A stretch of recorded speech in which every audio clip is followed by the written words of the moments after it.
Yo, yo, yo, yo, yo.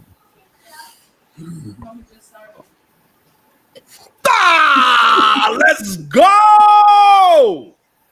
Energy! Bring it in, bring Cuckoo, it in. Hello, cuckoo, everyone. cuckoo.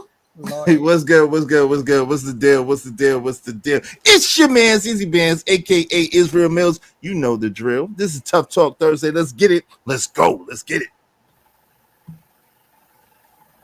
We all get to do it. Hi, it's your girl, Love Girl God. OC. How's it going? Impromptu. All right, welcome everybody. Happy Thursday. Welcome to Tough Talks. I'm your girl, LA Project. Let's go. Yo, yo, yo, yo, yo. Yo. Summer Jam. Let's go. Yo. Say it one more time. Yo. Yow. Yo, yo. Yeah, there you go. Y'all So to know me. everybody in the chat, make sure y'all hit the like and the share whatever channels you watching from. Appreciate y'all for being here on a Thursday. Appreciate you. On a Thursday, club going up. On a Thursday again. Mhm. So what's going on, man? What's going on, ladies and gentlemen? Man. Listen, we got some topics for y'all. We got some things to talk about.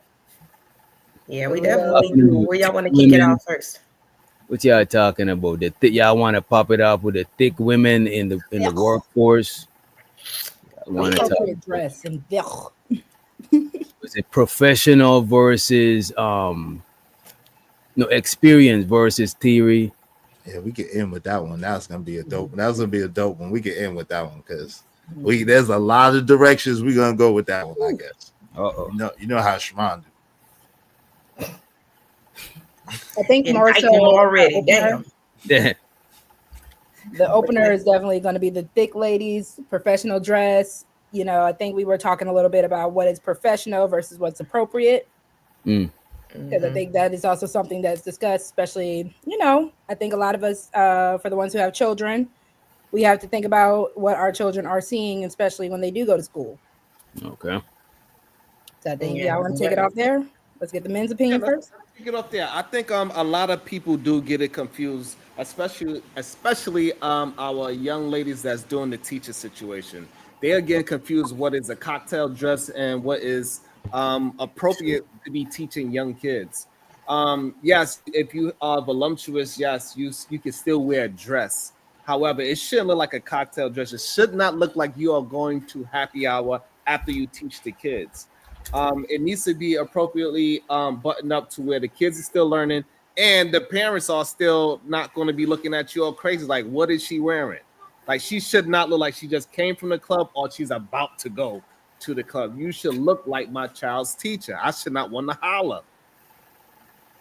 So you're talking. So y'all talking about flesh showing? Not necessarily. Say if a woman is like curvy, but she's wearing something like it's fitting. Y'all think that is not professional? No, I think it's a difference between a cocktail dress and a professional dress. And you could clearly see the difference between the two. A lawyer does not look like she is going to a cocktail party. She looks like she's going to do work. I seen women in blazers that look sexy though, but they was wearing blazers. Right, but that's a different thing. That's just you being a freak boy. Okay, what about a blazer, a cropped or a fitted blazer, and a pencil skirt? Some people would say that is business attire, but if you have a certain figure and that pencil skirt rises, has a slit or anything like that, then does that change the dynamic? The slit? Yes. There are plenty of pencil skirts with a slit in them, though. Now, I mean, traditionally, they would have it up the back a little bit. Right. But sometimes, if they got a side split, or a side slit, then that's a little different. You know what I'm saying? A lot of thigh is gonna be showing. Yeah.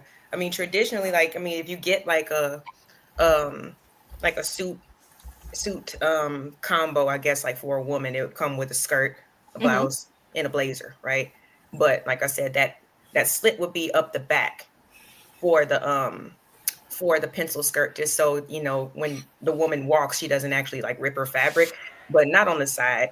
And I don't know, I just think that like some of these some of the fabrics though, you know what I mean? Like they look like jeans, but they got way too much spandex in them, and you can see all the dimples, and I'm just like, The dimples. Oh Lord. Listen, yo, as a little boy who used to look up under my teacher's dress, I don't think that women should wear dresses to school. I don't think teachers should wear dresses as teachers to school, period. Because there's little boys that are very curious about what they have up under that dress, and they may try any little tactic to see what's happening under there. You know what I'm talking about? So, hey, I don't think the teacher should wear any dresses at all to school. I think that's inappropriate in and of itself. no dresses. So we're gonna say curiosity. Okay. I I blame the millennials. I'm not gonna lie, because the millennials are wearing business casual attire to the club. No. Yes, we were. They're not actually wearing business casual to the club. Sharon, that was a thing. Yeah, they That might was try a to act legit like it was a thing, but people just getting confused. Just like the pencil skirt thing, right? A pencil skirt is supposed to be at least at your knee. A lot of these people pencil skirts ain't at their knee. It's at their thunder thighs. And then they you know, it ain't even no separation of thighs. It's just turning it into a campfire out this mug. No, in the school looking like that. I'm sorry. It look like you're trying to get chose instead of choose the right education for my child. What if it helps those little boys pay attention? Those little boys weren't paying attention to some teachers. Yeah, I think the clothes depend on the body type, or it don't even matter. Business attire is business attire. It's body type. Because you think it's business attire is business attire? Yeah. I don't know though, because some people body is just gonna look different in it. You know what I mean? Mm-hmm. Yeah, but if it's professional and it's modest, it's still, you're gonna be like, okay, that's modest. You're not gonna, even if she's very curvy, very voluptuous, whatever the case may be, it's not gonna be like a thing of you trying to lust. Because check it out, there's some Muslim women who are very, very curvaceous and very, very whatever you call it. And you can't even tell. You can't even tell by the clothes, because they wear what's those flowing clothes that they wear? Flowing clothes. Yeah, that's the what I'm flowing saying. clothes. So do you think a thick teacher, somebody professional should wear flowing clothes? What about if the clothes is not? Yeah. What about if the clothes is not? No, go ahead. My bad. No, my bad. Go ahead. I was gonna say, what about if because a skinnier woman would wear something and it's not gonna look that provocative, but if a woman that's thick wears certain, what if she got the wagon that you can't even just glance and not notice the shit? You know what I'm saying? It's like, I think your body type should matter. You know what I mean? Mm-hmm. I put some pictures. I have a friend that teaches somewhere in New Jersey. I'm not sure where she teaches, but she's she's in her early 40s or whatever. But from what I've seen, it looks like she likes to go like thrifting. She likes older style clothes. If you want to check out some of those, you can. And she got body, you know what I'm saying? But the way that she sometimes even layers up and covers herself up, you know what I'm saying? Like I can see it as a little extra step, just to make sure that things aren't distracting. Because like you got to go up to the chalkboard, not to the chalkboard anymore, but like the white erase board, turn around, everybody, they start writing, they little waist and they little, start shaking a little bit. You don't want it to be too distracting. You know what I'm saying? Like if you're trying to put information up on the board, but all they can really focus on is, I can see her crack, you know what I'm saying? Yeah, I see that ass, you feel me? So, I mean, I'm not saying that it's that person's fault, but I think that there should be a little bit more, like thought put into it, you know what I'm saying? Because you want your students to focus on the message and not what you got on. And it's not just about teachers, right? I just use teachers because that's just the easiest one for everybody to actually see, right? Because then everybody have children after a certain age is just a normal thing for a majority of human beings to do after like 40 or something like that. I think like 98% of them have children, some crazy stat like that. But everybody knows what professional is, because those same outfits that we are critiquing, if they was to walk inside a doctor's office and working in behind the scenes as a doctor, it won't be right. You don't want to see your doctor looking sexy. You don't want to see your lawyer looking sexy. Like, no, your lawyer can be sexy because of everything that person is, because they are attractive to you, because they have the cocoa bottle shape and all that, but they're not attempting to be sexy. I think that's the difference. Hey, some of them scrubs, did you see some of them scrubs? Some of them scrubs be Right. Right. So that's Please what I'm rub saying, it, because honey. she is attractive to you, right? That doesn't You mean like, that God, dog. attractive. Nobody's Well, talking about, like, scrubs. you know what I mean? So That's more of like a uniform. Like I don't know what else they supposed to wear besides the scrubs. I, You know what I'm Do you saying? not yeah, remember the I can give you that. situation where Huh? old girl was working at Home Depot and she was wearing, it was, I think it's about the length and the tightness. Because what Sharon is pretty much what I'm hearing is if you are pretty much showing off that curvaceous body where it's like your clothes are literally looking like a second skin at that point, that's inappropriate. Because you can wear scrubs that are looser fitting. Your scrubs don't have to look like you just, if you breathe a little too hard, you popping out of them. but And yeah, right, like that. That is God, That's yo, Teacher Bay is doing too. Yeah, come on, man. yeah, I ain't gonna hold you. That That's is a little snug. That's a little snug right there, man. Yeah. that's not. That ain't no It's professional fitted. like that. Yeah, And they That's it's prefer not- to but, you represent know, that like, fabric. and so we could be fair, right? A man, if he's to wear a muscle bound shirt and you could see every vein popping out his arm when he moving, he could barely. That ain't professional neither. Yo, Oh wow, she from Bro. out. She from Alabama. That's why it is. She from Alabama. Good gracious. I that told you. cornbread. That's that I cornbread. told you they thicker than a bag of some, sickles. somebody get this man some water. No, she from Alabama. Ain't no thirsty, but I know already know. Listen, I live in Alabama, so I already see this every day. I tried to tell y'all. I see this every day, brother. But listen, this is inappropriate though. Come on, man. This is a club dress. I mean, she's a nice looking young lady, but come on, fam. Come on, that's dog. like brunch. Come wear. on, Yeah, dog. that's Come on crazy. now, dog. Come For on school, now, that's what I'm saying. man. When she's got her back And to she the got the class. heels on. Come on. Yeah, when she's got her I don't back to find the it class, what do practical you to think wear that heels as a teacher. That I will say, it's not very practical. No, and but she wears them every look at this. Look, every day. Listen, you running after kids most of the time. Most Yeah, of the kids, see, you gotta I break can up see tight. like her all like the shape Yeah, of her leg everything. and everything. That's when it becomes like, yeah, that's a little bit too much because I mean these are kids, and you know, even as adults, like if you see something, I I sent Rogue this picture earlier, and it was two people from the music industry, but one of the guys had on the gray sweatpants, and my eyes went straight to his goddamn bulge because I couldn't help it. It was right there. You know what I'm saying? So it's like kids, they can't help but to see something, especially if it's exaggerated. Like, I don't know. Like I said, what do you want them to be focused on during the day? Okay, Obviously. we get the point, Izzy. Obviously, chess. If you follow her on IG, huh? You got it. Nah, I don't. Now. I'm just helping y'all out. I'm helping y'all out with the visuals. Got me some water. I don't follow her. I don't. Nah, that's not my style. No, listen, I'm gonna be real with you. A woman that shows everything, I'm not interested in her at all. Because yo, she's advertising, she's looking for attention, and yo, I don't like an attention-seeking woman. I just don't. Well, with that being said, though, how would a woman want to get the attention then? Yo, If you she's are trying gonna to attract somebody. Is it a time and place? Are we mad because it's at her job? It's at school? Yeah, that's a job. Yeah. Okay. What about there's some fine shit over there at her job that she want to get his attention? But it's nah, but that's not the way to do it. It's not appropriate. Right. All right, so now if she just wore that on a date, Yeah, that's appropriate for a date. okay. That's just not appropriate for school So would to you teach still- my kid. Would you still look at her as attention seeking? No, if she wore it for me, see now, listen. So there's a difference too, right? We know this as men. If the woman is wearing it for you and to show you, you know, hey, look, whatever the case may be, that's not like raunchy what she has on. So she still looks kind of classy to a certain degree. It's just very inappropriate for school. Mm-hmm. It's kind of like wearing a bathing suit in the supermarket. Like that is attention seeking. But if you wear a bathing suit at the beach, it's a bathing suit. It's like it's time and place. You know what I mean? So They can be we doing also that shit attest this in to the Miami. whole situation with the gym attire? With a lot of people were talking about what women were wearing at the gym. Oh yeah, I seen a video recently with Like this a little woman. scrunchy booty. Yeah, they told her. They said, "Yo, do you have a change?"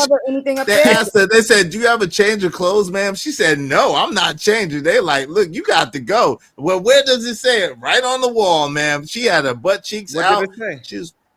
It said that listen, you can't be having no shorts under over a certain, you know what I mean, that high. Her shorts was like, oh man, I got the video. That shit was crazy though. I was like, wow. Is YouTube friendly though, right? No. Oh, I can't play. So then, yeah, if she wearing she had the coochie cutter shorts, like she wearing stuff like that. Okay. And she was like, no, I'm not leaving the gym. They're like, yo, you gotta go. If you don't want to change, You got to go, man. You can't just be showing ass in the gym now. Come on. You're not going there to work out because as a heavily endowed person, you already know you need like those thick, supportive kind of sports bras just in order to really get a good workout in. If you're trying to do cardio, so for the women that are just showing it all out there, you're not coming there to work out. Mm-hmm. Yeah, she was just ass So cheeks. what is gym dress code though? It depends if you're a man or woman. Clearly, that too. I mean, how little you gotta think about how little clothes do you need to be having on? I mean, I believe men want to have something comfortable on. Free. I believe men don't even have tops on when they in the gym, LA. So I don't know. Yeah, they do. They have to. They take them off sometimes. Men do have top. Men, I think it's part of the rules. Men have to wear tops, so they wear the athletic tees or whatever the case may be. But men have to wear tank tops or tank tops and stuff. They have to wear tops. They be in that mirror. Compression shorts. So if you are a man who's worked out, but again, there's also the sweatpants. Let it be wintertime and you're working out, you're wearing a hoodie, you're wearing sweatpants. But there are like you said, for the situations of a lot of men, they'll strip off completely the shirt. Mm-hmm. And I don't know. A lot of people are like, is it insecurity? Because men don't got titties. If you Most don't men. Okay. Traditionally men clear that up. So they in the gym now. A lot of these men. Never know. They be having those goddamn tank tops with the little ass. I don't know what they call them. I don't know, man. Those gym outfits. You sound a little too excited. Relax. Yo, listen, I had to clean up when I started really like searching like to figure out what the yoga situation was, right? And so now my algorithm started changing. Next thing you know, I see nothing but half-naked men. I was like, what is this? I was like, why you need to? I don't think that's the reason why, Sherrod. You telling us something. It's kind of strange though, because like I pick up my daughter from her middle school, and there's like an adjacent street where there's another school, and when we're getting out, they're usually running like. They're doing like their little cross country stuff or whatever. Like they have this little trail, that's kind of flagged off and you can see them. And sometimes the boys don't have shirts on. And my daughter was like, why aren't they having shirts on? Like, you know what I'm saying? And that's when I had to really think, like, is it really like acceptable or something that we should be like, well, it's a dude, like, he's got nipples, but you know what I'm saying? Hey, they're not breasts, but they kind of are, you know what I'm saying? And he got his shirt off, and is that okay for them to do, but not okay for her to, you know what I'm saying? Like, yes. I had to break that down. And I was like, yeah, sometimes people they act like the shirt is just so hot, you know what I mean? That they just can't take the heat, you know what I mean? Even though it's just a fucking t-shirt. Like, it's a t-shirt, it's not that. Because women got breasts. They still be like, let me take it off. Nipples. Y'all got everybody wants a Baywatch moment. Let's be real. My daughter is like, she's almost Baywatch moment where you are taking the shirt off. The men want to look good, especially a lot of people when they know they worked hard, especially gym people, right? When they know they worked really hard on their body. You got that six pack. You're not going to not just show it because it's not appropriate. You worked hard on that. Even look at Drake. When Drake bought his six pack, Drake wanted to show that for no reason. And if that's not the same as a woman.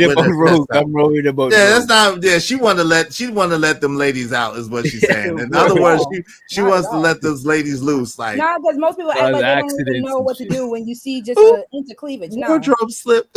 Hey, but listen, in New York, you could walk around topless even if you're a female. By the way, it's a law. You can walk around topless in New York as a female. I do find it weird that that men seem like it's okay to just be walking around in sneakers, shorts, and no shirt. That shit is weird to me. Like, I had to clean up my algorithm. I was like, hey, this is weird that so many workout videos is goddamn men shirtless. I didn't understand it for the life of me. I didn't get it.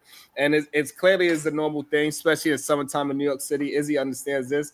When people playing basketball, they got the pull-up bar. It's just a normal thing. They walk around with they have a towel on their head and basketball shorts and a pair of Air Force Ones. It's definitely a normal thing. But I do find it weird now that I'm much older, to be honest with you. I don't want to see your half-naked ass working out. Absolutely not. I can't stand those goddamn biker boys that's on the pedal bikes in New York, and they got to wear those goddamn spandex. Bro, yo, you come on the train with those spandex one more time, bro, trying to stand up in front of me. We fighting, bro. Yeah. Why they standing up in front of you, bro? Why they standing up? I literally almost had a fight. I was like, yo, bro, you can't stand right here, bro. Like, nah, I don't care. we about to fight. He on the train like this. Yo, trying to keep his balance. Somebody put them dancing right now. There he is. That was crazy. You know that's how the train. You know how the train moving. You got to readjust yourself to keep your balance. Oh, shit. I was like, bro, we about to squabble on this train. I promise you, this is not the day. Why you on the train like this, bro? But do y'all think it hasn't, like, going back to, like, you know, the professionalism and especially in education, do you think that it has anything to do with the age of what teachers are? Because, like, even I was thinking about it, like, most of my teachers, I could tell that they was grandparents or something. You feel me? Had gray hair, you know what I'm saying? Wrinkles, like all that stuff. They wear this little sweater vest with the apples and the ABC. It definitely does. She's right. No. Yeah, now they're all younger. Younger, yes. And I'm just wondering if that makes a difference. Go ahead, Sharon. Yes, it does. Go ahead. No, it does. So this is go ahead, Sharon. I'll go ahead. So this is how I look at it, right? So the problem is our lenses of how we look at it. When you see Walt Clyde Frazier when he was 20 years old in the NBA, that man looked like he was 62 years old. So I'm telling you, back then in the days, even though they looked like they was 60, they was really only 25, 30. It's just something with our lenses, I promise you.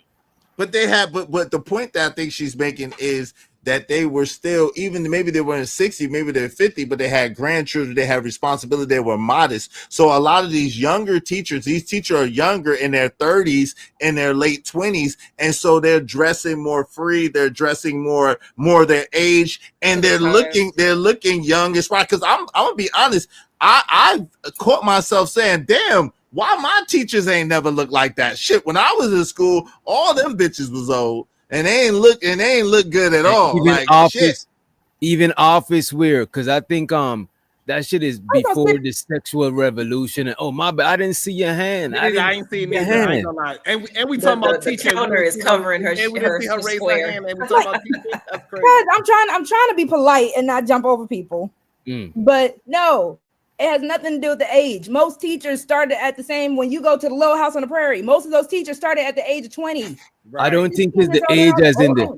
I don't think it's the age as the person. I think it's the time. Like people are more like people wear more provocative shit than back in the days. Absolutely not. Come on. Yes. Absolutely not. Did you see? Go ahead, Rogue. See, so I could jump in on this. Go ahead, Rogue. Me and Doctor. I was really about to say the same thing. As far as outfits change, because LA was talking about the spandex. We already know after the panoramic happened, all the clothes started having a lot more spandex in it. There are just fashion changes as far as what people were deeming as appropriate and not appropriate. For most people, appropriate, because listen, hold on, this is my generation. What most people in my generation was deeming as appropriate, as long as I'm not showing too much up top, if I'm not showing too much on the bottom, if the clothes is a maxi skirt, it doesn't matter. If my arms are covered up, I could wear a jean jacket, I could wear a blazer. As long as I'm covered up appropriately, that was deemed as professional. That is why the whole conversation of what is appropriate versus professional are two different things. Hey, listen, back in the day, they were not dressing all covered up. I don't know what past y'all was with. They used to look like Superman. They used to look like Superman back in the day. They used to wear their underwears on the outside of their spandex. You talking about cameo? Come on, man. Hold on. First of all, they did. That's what happened. Hold on, but not the teachers. I ain't finished cooking those old ass people. Yeah, it was a bunch of old ass degenerates. You know, they used to look like cameo. They used to look like cameo with their goddamn red underwear on the top. They used to look like Eddie Murphy with all that goddamn pleather on because they couldn't afford real leather. No teeth. Hey, first of all, hold on. You lying, man? Not the teachers. Hold on, real quick. Not the teachers. No, we talking about teachers. We talking about. Hold on. Lauren was talking about teachers, and I was talking about teachers, right, Lauren? Because my teachers didn't do none of that. Wear nothing. They was old white women, generally speaking, with the apple shirts that she was talking about and them floral patterns. I got so sick of floral patterns. I said I'm gonna kick another person. They wear a floral pattern. They was wearing them old, and they smelled like mothballs and ligament. So I don't know what you talking about. There ain't nobody wearing no drawers on the outside of no teacher. What are you talking? What school did you go to? You must have went to Erasmus Hall. And you know what though? Outside of being professional, people just dress less conservative in general, bro. Like you see the shit people be wearing, that shit is crazy. You know what I'm saying? It's for some occasion it's good, but people be teachers wearing the tight fitted stuff, the mini skirt, blazer and skirt type shit. I just actually looked it up on Chat GPT though, right? And it said yes, people dress less conservative overall, whether it be professional or casual. But people are more, it said people more expressive. We talk about sexual revolution. People just showing more shit now, you know what I mean? But it's not appropriate for children. At the end of the day, we can all agree on that. The children should not see the outline of a teacher's body, male or female. Mm-hmm. Yeah, that's how I feel too. Mm-hmm. Damn, I was gonna say something else. I lost it. They was nasty back then. They nasty now. Of course, it was nasty, but they didn't show you they was nasty. It was just nasty on the low. But I think people in general was more conservative back in the days, man. Nah, yeah. I really don't believe that though. Like if we just talking about in general, like the people, right? Where we just take it off of teachers. We just talking about the general population. I don't think they was more conservative dressing at all. That's where they started dressing more scantily. Like people leave their house, like the younger people, they leave their house dressed all nice, and then 2 blocks later they had a change of clothes. They roll up their skirt. So people always was dressing a certain way. It's just that we did not have the media platforms to expose it the way how we expose it now, in my opinion. People always dress short outfits, always. And dressing shortly and provocative is just a young thing. That's what young people do. Like when I was younger and I used to see, in the wintertime, women used to be in goddamn skirts that was like, I don't know, maybe 5 inches past their cooties with no stockings, just so they could look cute inside the club, but they freezing outside the club. So it's just a thing that young people do. They wear less clothes. Hey, Shron, those were called. Can I read something real quick? Those were called horse. Damn. That's just for the record. But even they got a name for those women. Those are called slurs. I didn't know that was the special name. I used to just say, hey, nice beautiful lady. I know. You was coming with flowers and candy and shit. Absolutely. I treat everybody with respect until they show me otherwise. So, off of what Witch Doctor was also reading from chat, I also found professional attire has shifted from rigid, formal dress codes like suit and ties to a more flexible business casual and smart casual standard, driven by the tech industry, remote work, growing focus on employee comfort, flexibility, inclusion, from, like I said earlier, the panoramic, being a major catalyst for a more relaxed approach. While the definition of professional dress varies by the industry, the trend is toward incorporating more comfortable fabrics, like LA was saying, the spandex, and functional designs, even as formal wear persists in some traditional sectors. So pretty much it's a mixture of, again, these people, one, don't know the difference between what is appropriate versus what is professional. And then again, there is a comfort in there. A lot of people are just dressing what they would wear that makes them feel more confident or more comfortable.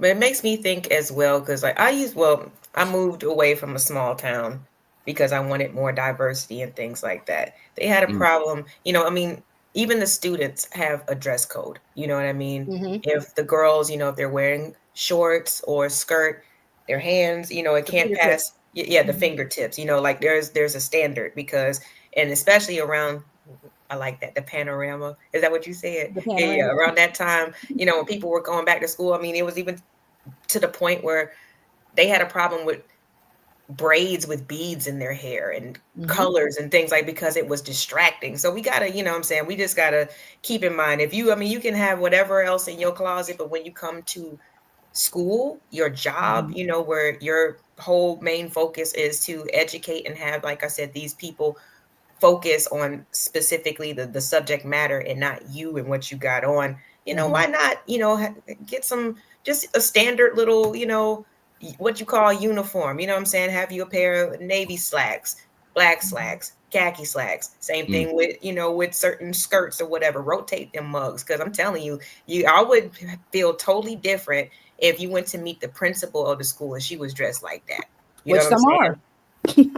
So Yeah. I saw some super chat. Man. I'm glad my kid's principal was a part of our friend circle. So yeah, we was all up in the network, and she was very much just simple, certain colors, just because she was about business. And I think it really was effective with how the kids actually respected her because of how she was dressing.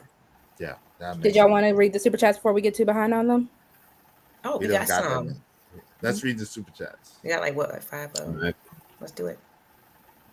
Show to West Coast Freezer. He said, in the gangway, posted up. You know what I'm saying? He's posted. Hey. Appreciate you, Freezer, for the support. And show to A motherfucking dub. You know what I'm saying? This nigga hunts whales and shit. He said, Izzy, was that turkey legs?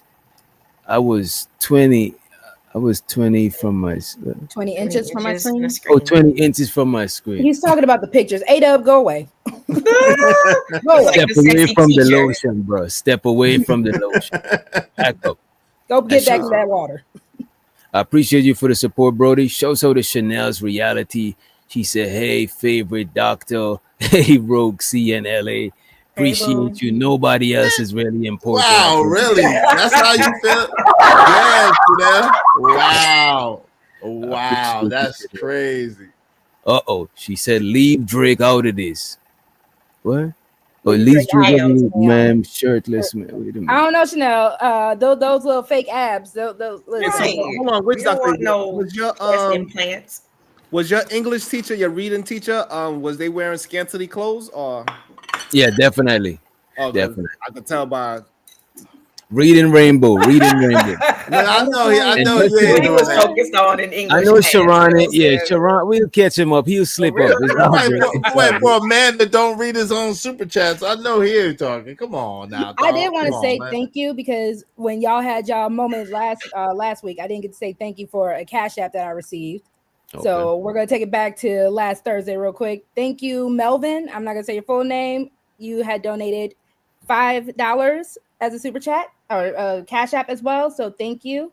Saying, hey there, lady, you are doing great. And shows her to Chanel. She said, Sharon has a bird chest, so cover up, man. Well, you got it. And I think this is from Izzy. This is Bishop J. Jermaine. Yeah. He said, because I rocks like that, LOL. What? Watch your panel be. Shout out to that. Hey, yo, listen. Make sure y'all support the show, support the stream. Now, Ismailite Nation, stand up. Let's represent strong out here. Appreciate you, Bishop J. Jermaine. Thank you, bro. And also, you can always hit the ladies' Cash Apps as well if you are liking what we're doing. Yeah. But hit the ladies, tip the ladies too. You know what I'm saying? The Cash App is, you know what I'm saying, right here. And we could also post it in the chat too. Mm-hmm. Y'all ladies, post y'all Cash App in the chat. I got you, Ellie. Thank you. Yeah, I don't know. The next topic. Yeah, your damn nails. Hold on. Yeah, there you go. Just while you type. Just while you type. Sorry. Sound like I was gonna do it. Don't even tell me I got a little bit of what you call it. Y'all just set me up. What happened, man? No, it's all good. Yeah, nobody was even looking. Yeah. So you got away with one. Nobody was even looking. Nobody caught that but you, bro. By the way, my allergies is crazy. If y'all see me sniffing anything, is this right here. Coke. It's Coke. It's cocaine. It ain't the booger sugar. It ain't the butter. He's in love with Georgia is crazy right now. Why? Look at you. Why you playing with your nose? Yeah. Right. What's your excuse? Your nose looking a little red, Rudolph. Damn. Rudolph is crazy. What's the next topic, though? The next topic was Y'all done talking about the thick women? You don't want to show my friend? Yeah, we want to see your friend. An alternative of like how she dresses around her students. Yeah, post up. Where you sending? This share it to your IG. Share, you don't want to share it. Put it in the back. The private chat. Oh, damn. Hold on. Oh, that's your friend. That's what's up. Mm-hmm. Put it up there. Let the world see. Let the world see her friend. Yeah, I'm share it. noted. You don't have to And play I gotta log anything. in. Do I gotta log into IG to show it? What's going on? If you can see your message. Why What are you so doing? cold? Oh, he wants to see my friend. Hold on. All right, I'll work He's on trying that. to Give find me a a second. wife. Oh, let me Because check. whenever No. These YouTube streets are not. That's how rumors get started. Let's don't But do that's that. not. She not on YouTube. This is just LA's friend. Okay, well, I'm just trying to see what. she's You not know, on I gotta go close because I can't see that good. So I didn't get up close on it. Oh, Izzy. Look at the lip lick. Why you looking? What's going on? I didn't hear you, LA. Say that again. Say Izzy. Izzy. Is he Flying. what? Y'all love yous. Okay. I'm gonna be messy for a I second. gotta get up close on it. Let me see what's going on. Let me see. See, I hate this. Whenever I clear or my history, then it logs me out of Instagram. I'll figure it out. Give me a second. Mm-hmm. Or can I put it up to the phone like Izzy did? It's on the screen. Oh, there we go. Yay. Yeah, so that's my friend. And she Okay. teaches in the elementary school district. I'm not sure which district in Jersey, but that's how she dresses. Does she know Chicago Rilla? This is Chicago. You know what? Let me not do that. Let me not be. I don't know who she knows. I got a few different. I mean, that's her whole like. That's kind of No, old. let's get off of it. It's very old time. But she's We're not trying to incriminate. She's like in her early 40s, you know. Yeah, that's kind of old time. I thought I'm gonna see something, man. That's an old post. No, That's she's an thick old though. post. She got body, but the way that she, like I said, I like the way she puts covers it up. Yeah, like for sure. So it And doesn't always have to be because that old school hairdo. Yeah, you ain't know nothing going on. Don't sleep on my sis now. Like I said, that's what she looked like when she go to work. Yeah, I seen her. I'm looking at her other picture. She, she off work. She jazzy, but she does have an older soul. Nah, I ain't gonna lie. I like women like that. I like women that hold it down and then they be like surprise. You know what I'm saying? That's what I'm saying. Hold on. That's hey, Chicago, we seen you. That's how you. Oh no! Like, come on, man. Come on, Sharon. Hold it down, B. Hold it down. Hold it down. Hold it down. Come on, man. Make sure you're hitting the like on your way in. And again, if you would like your Rosie, that was not the appropriate time to talk about somebody hitting the like. That's how somebody got caught out there because Rich Doctor too damn nosy. He didn't get caught. What he got caught doing? Look, Sharonda told on him. Sharonda snitched on him. He said, "We got caught." Sharon, they say, "Come out, man. We got caught. Come out. We got caught." Quick pause for the cause. Thank you, Miss Joy, so much for your $5 cash app. She said a tip for tonight. Tip. Hey. Let's go. She said the tip. Just a tip. Hey. Hey, yo, when I was younger, that's how. Oh, never mind. Hey, y'all make sure y'all support the show, support the stream. You know what I mean? That used to be the line back in the day. Hey, that used to be a line back in the day. Hey, girl, you know. Back in the day. I know you can't take. I know you can't take the whole thing. So let me just put this. Back in the day, that's all. They look at it like, wait, where you about to put that? No, girl, look, let me.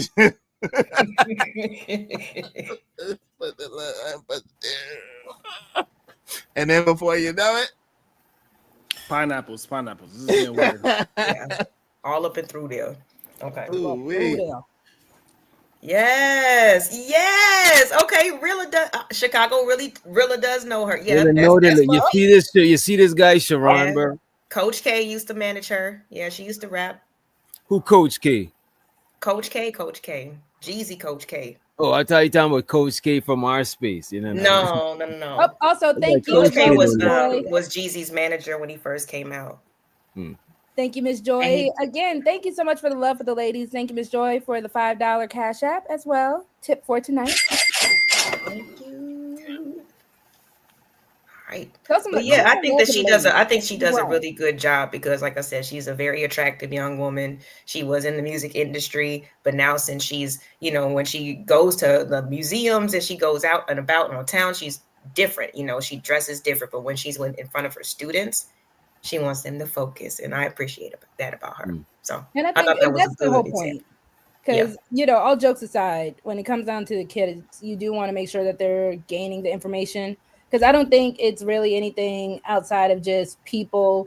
Because, like I said, the people we see, they're also posting this on Instagram. So we can't necessarily take out the attention seeking out of it. I don't want to just act like this is the everyday teacher either. I hope that's not the case. My son's teacher doesn't dress like that. But they be dressing fly. I'm not going to lie. There's some fly dressing teachers.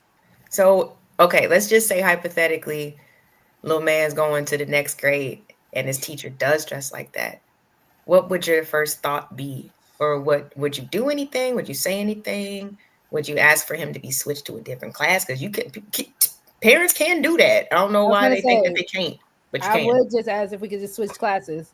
Because again, I'm not really just big on causing a scene. And I'm also just like, listen, let's not do, if we don't have to do any confrontation, if that's how you feel comfortable, if your employer says you cool dressing like that, then cool. I'll just go ahead. Can we switch teachers? If my child was a teen, I'll probably switch teachers. But if they're just a kid, is you know, it probably. You don't want to introduce it to them though. Certain things you want to keep children in a children's. I guess at least that's what I'm thinking. Like keep them in a child's mindset. I won't change the class. I might go and ask the principal or somebody to, you know, have a dress appropriate or something. But I wouldn't do the extreme like changing class unless my kid is like a teen and they clearly know what, you know what I'm saying? Their brain is thinking a certain way already because they're a teen. Right. Then I would make a drastic move like changing my kid out of the class. You know what I mean? Just so you know, just curious. I always you have girls, so let's switch it. If the teacher was, I mean, I guess men aren't ever going to be in a professional setting wearing gray sweats, but if he was wearing fitted outfits, now they be wearing joggers out there, child. The gym teachers are usually guys, and that's how I found out that one of the teachers who likes to wear the tight pants, my daughter told me that her work husband was the young dude with the dreads that always wears the jogger sweats and stuff that works. The joggers and the dreads. Wait, whoa, huh? Wait, what? How they know all this, I don't know. And that's what I'm saying. They be acting like they're friends instead of her daughter's teacher's work husband. Oh, yeah. Okay. Yeah, my daughter's teacher's work husband. Because they would stand and open the door for all the kids to get out the car. So they'd just be standing out there with their little coffees and stuff. And she'd be having her lashes on. And like I said, why you have to do the lashes like that? Let me ask y'all this. Do they let the teachers wear lashes? Is lashes like non-professional or something? When I'm just breaking it down. She's jazzy, and like I said, I'm asking because I don't know. Because the lashes phenomenon is like some recent shit.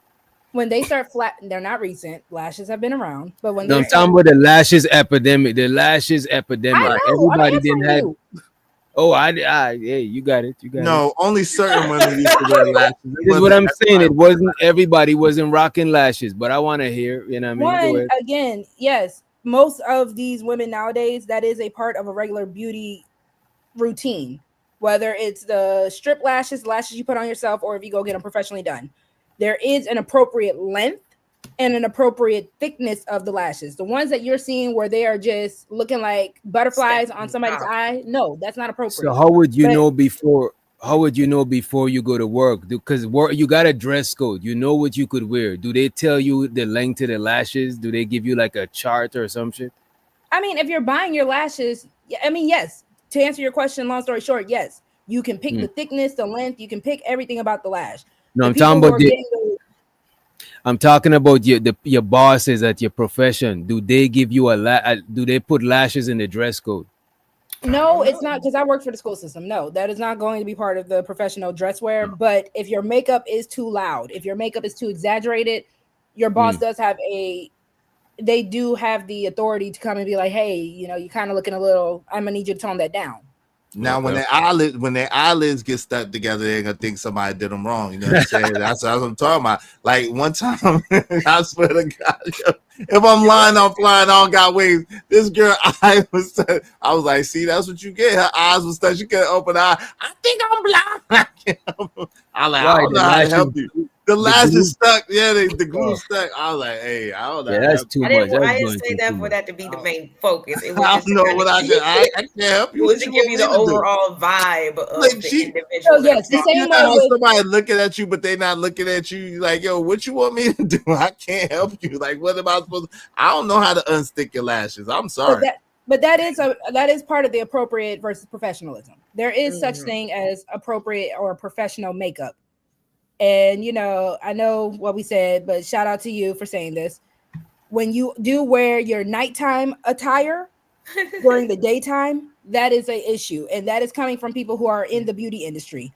We make money off of people doing the lash extensions. We get money off of people doing the exaggerated hair, exaggerated makeup, and all that, right?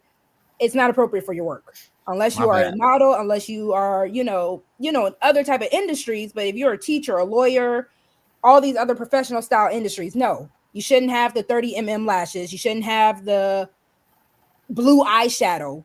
We don't know what you're talking about. Hey, my bad, Rosie. I didn't mean to knock your hustle, but the eyelashes do be getting stuck together. But I'm not saying they don't. Trust me, I know they do. Bro does it right, okay? So I be shut like that ain't her problem. Listen, you just gotta make sure you go to the right tech. Y'all not going to the right techs. I don't have a problem with enhancement as long as it's like it looks natural. You know what I mean? It looks good, it blends well. Or even if you get the little individuals just to fill them in, you know what I mean? Like, just don't go crazy with it. But so is it appropriate for a teacher to have a BBL? Nope. Damn. She don't need it. She don't need it. Nope. What's she using it for? I mean, if you could clearly tell it's a BBL. Oh my God, what is she using it for? What is she using it for? She don't need it to teach. You don't need a BBL to high school. You got to clock out, and they off all summer. Whoa! She need a BBL to they teach are off high all school? summer. Okay. Whoa! She might have a night joking. No. She don't need no BBL. You acting like a teacher. See, you sound like get paid enough, you sound like my little kids. Like the first time that they saw their teacher at the grocery store, and I'm just like, baby, they gotta eat. Like they're regular people. They gotta run errands, and you know what I'm saying. But they used to be so freaked out. That's Miss So and So. I'll be like, okay, say hi. Like the children really think that teachers live in the school. Like my son all the time. Yeah, my teacher doesn't have a life outside of their job, just like anybody else. If they can make both work, and I don't see a problem with it. But was she a teacher by day and a Swiffer by night? Is that what she's like? What are we talking about? She teaches night school, Izzy. Nah, she's a Swiffer. That's called a Swiffer. Lord have mercy. I like that. She teaches night school. That's what she's doing. Nah, see, they gonna make excuses. She's swipping. She's swipping. And that's not a good. You don't want to teach just like as a mom, right? All jokes aside, right? As a mom, you want your child to always see you in a certain light and always see you, feel respectful about you. You don't want to know that your teacher was a cupcake down at the boom boom room. Like, yo, cupcake. You know what I'm saying? And Diamond and Mercedes and all that stuff and Porsche and stuff at the boom boom room. She can't be no teacher by day. What's she gonna teach your children how to do? Be on the pole? So only strippers have BBLs now?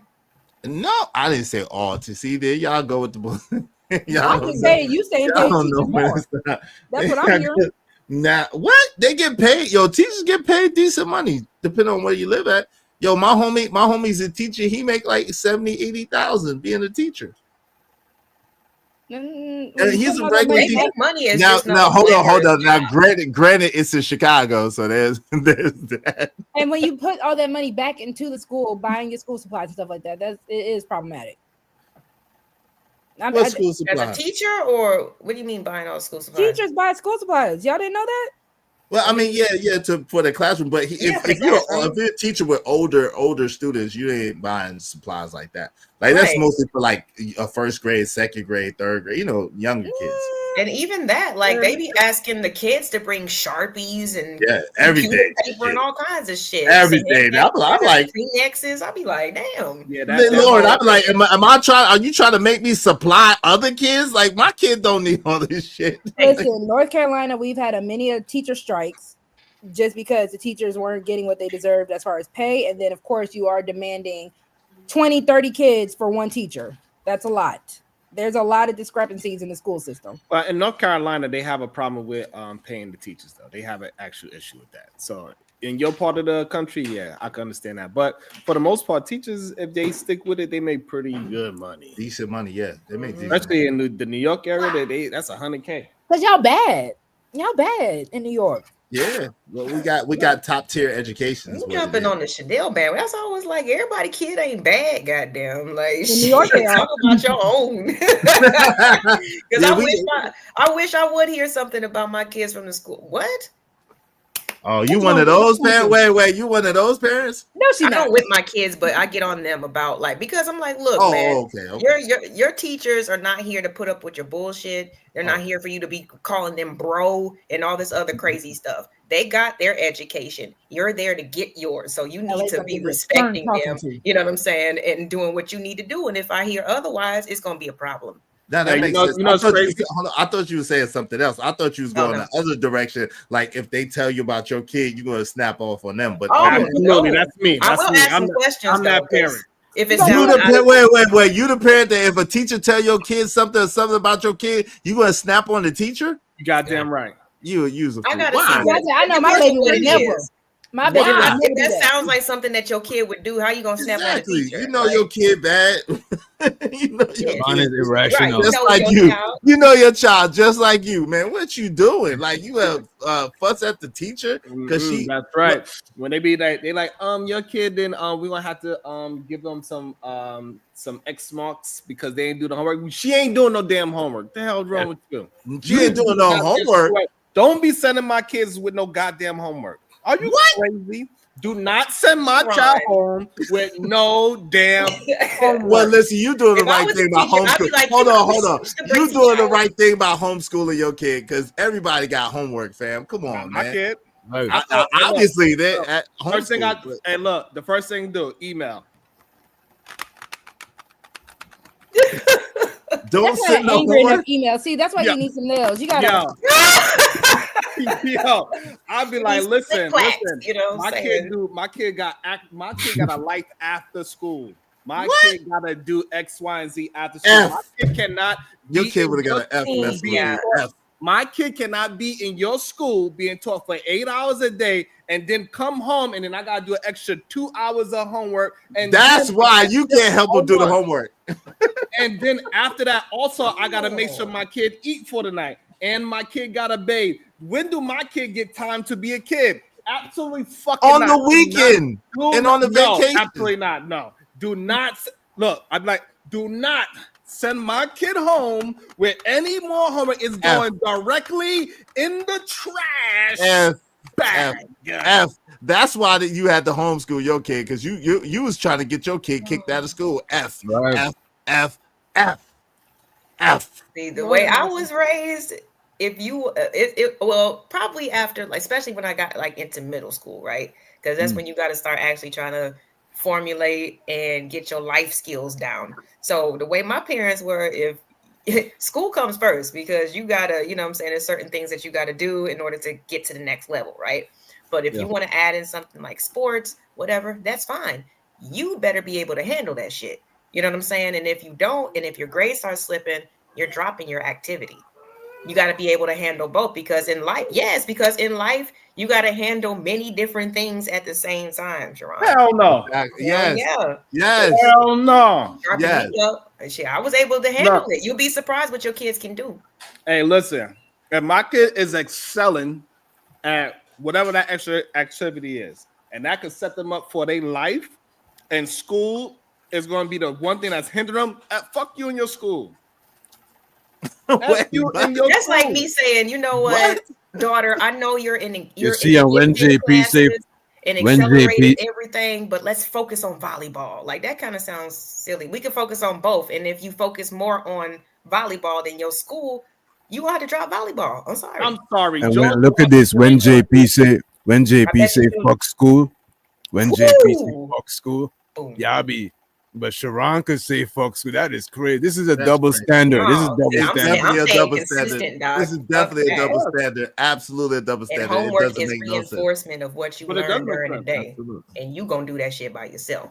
Exactly. I ain't going. I already went to school. Exactly. We cannot act like this because two people say the same thing that it's going to mean the same thing from those same people. No, it's two different people saying same thing. It's going to mean different things. No, y'all just share certain ideology. No, we don't share certain ideology. Yes, y'all do. And so this is good because this goes into experience versus theory, right? And so no, he has a theory about what he's saying. I actually put it into, I implemented those things into my children's life. So I have experience on saying, hey, this is the things that you need to focus on, and this is how we're going to get you to broaden your skills. This is how you're going to learn how to speak another language. This is how you're going to learn how to write music. This is how you're going to learn how to write your comic book. She writes comic books. She got full stories that my she's son does and everything, right? So no, you can hone in on what is good for your child, because the school is just a goddamn daycare. They teach them things that is not relevant to life at all. George Washington ain't gonna do nothing for a volleyball player at all. Right, but the thing is, so school, the purpose of school, right? I tell my son, listen, it's a school game, right? And you play the game to win. So the game, so this is the thing, right? Before you could be a good leader, you got to be a good follower. Understand that, like Sharon says, not a lot. 9 times out of 10, most of the stuff that you learn in school, you're not going to use. You're going to need to learn how to read and how to understand. You're going to need to learn the basics of math to be able to count money and to do accounting. However, the school game is to win so that you have the most options possible. What else you gonna do but go to school? They lock people, parents up for going to school. And I'm not getting locked up for your ass, kid. Take your no. That was Kamala. Lock them up. They'll lock your ass up. You don't go to school. So hey, listen. So play the game. Play to win, get the most options possible, and that way when you start your business or you start your trade or you want to go and higher education, you always have the most options possible. That's all that it is. Yeah, so also I never heard anybody in my long life of history saying like, yo, you know what, that 9th grade homework that I did really helped me out in my life. Well, okay, so it does help in the sense of, like, if you do go to college, you're going to have homework in college. It helps you if you are someone that wants to, like, certain jobs, you are going to be up all night. Like, you don't just clock out and you're done for the day. If you own a business, you're not going to just clock out and be done for the day. Look, Sharon lazy as shit. Maybe now, but when Sharon is lazy. Started, you probably put in mad OT. Sharon lazy. He he clocking out as soon as 5 o'clock hit. Clock. Because again, the whole point of it is repetition, and unfortunately, Sharon. We actually did the whole clock out. Like, people don't do that. No, Yeah, you're doing it on the computer now, but when it's coming out, you definitely have to hit the time card. Or you just slide the time card in like this. Repetition is an issue with a lot of how American learning is done, because you are learning repetition style. You're learning just so you can pass the test. So I do agree with him in that sense. Like, it's not really helping children get smarter. It's helping them remember stuff. Right, but it was never supposed to help children get smarter, right? So the truth of the matter is, school is designed to teach people to follow orders and to follow rules and regulations, right? That's really the truth. And really it was set up to be able to work in the factories and to be able to do the work. That's when school became mandatory after World War, I think it was World War I or World War II. World War II, it became mandatory because they needed people to be able to work in the factories, to be able to bring U.S. Economy back. And so they needed to train these people. So at the end of the day, the truth of the matter is, school is useful not for much, right? Except for to form good habits. See, what I like about school is I could teach my son the habit of work first, play later. Work first, play later, because a kid's natural inclination, especially a spoiled kid or a kid that has everything, is to I want to play my video games, I want to be on a computer, I want to do this, I want to do that, I want to ride my bike, I want to ride my scooter, I want to play. So one thing that's good with my son is, because he goes to school, listen, work first, play later. And then you get in the habit of always working first and playing later, and then you could be successful with that one mantra. Not anything else for real, but that one mantra teaches you a lot. And you got to be able to follow directions, because if you can't follow directions, they got a place for you. No, you got to be able to follow directions. Absolutely not. You're only gonna follow my direction. Your teacher don't have no authority over you. Absolutely not. I'm glad you homeschool homeschool your kid. To ever believe that the principal or the teacher has some authority over me. My child called and said, well, what if I get in trouble? The only person you could get in trouble by is me. Not no fucking teacher.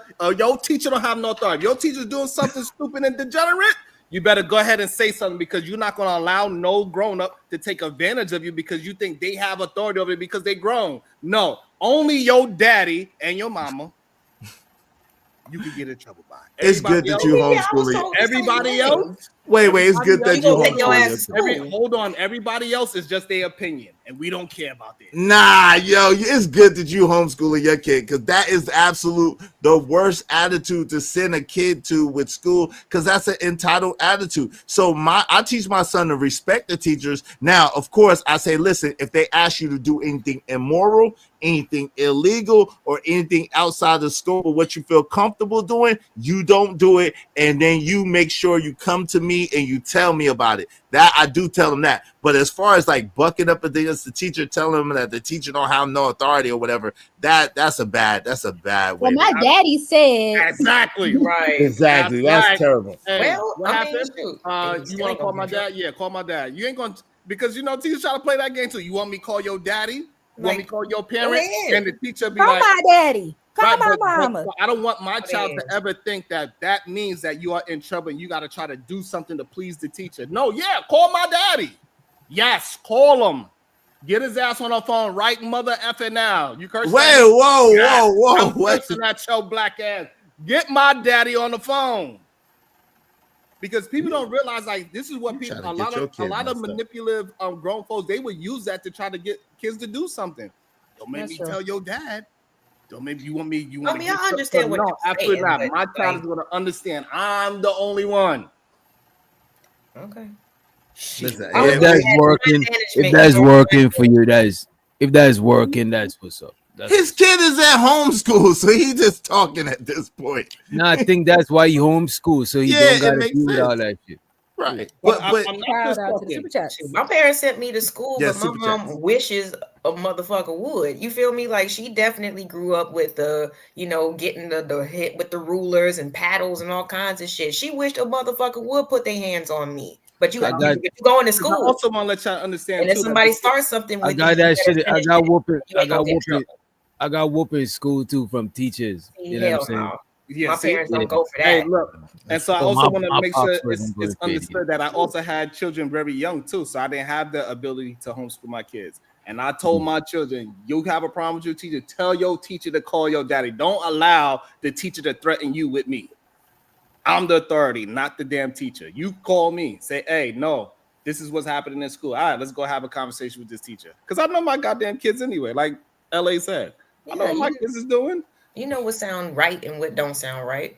So I'm having a similar issue with mine right now. Like, his teacher tried to run on that, but as parents, there is a balance that we had to instill into my son, where it's like, okay, your teacher is technically, because you're with her 8 hours out of the day, so that is technically the authority that you are around at the time.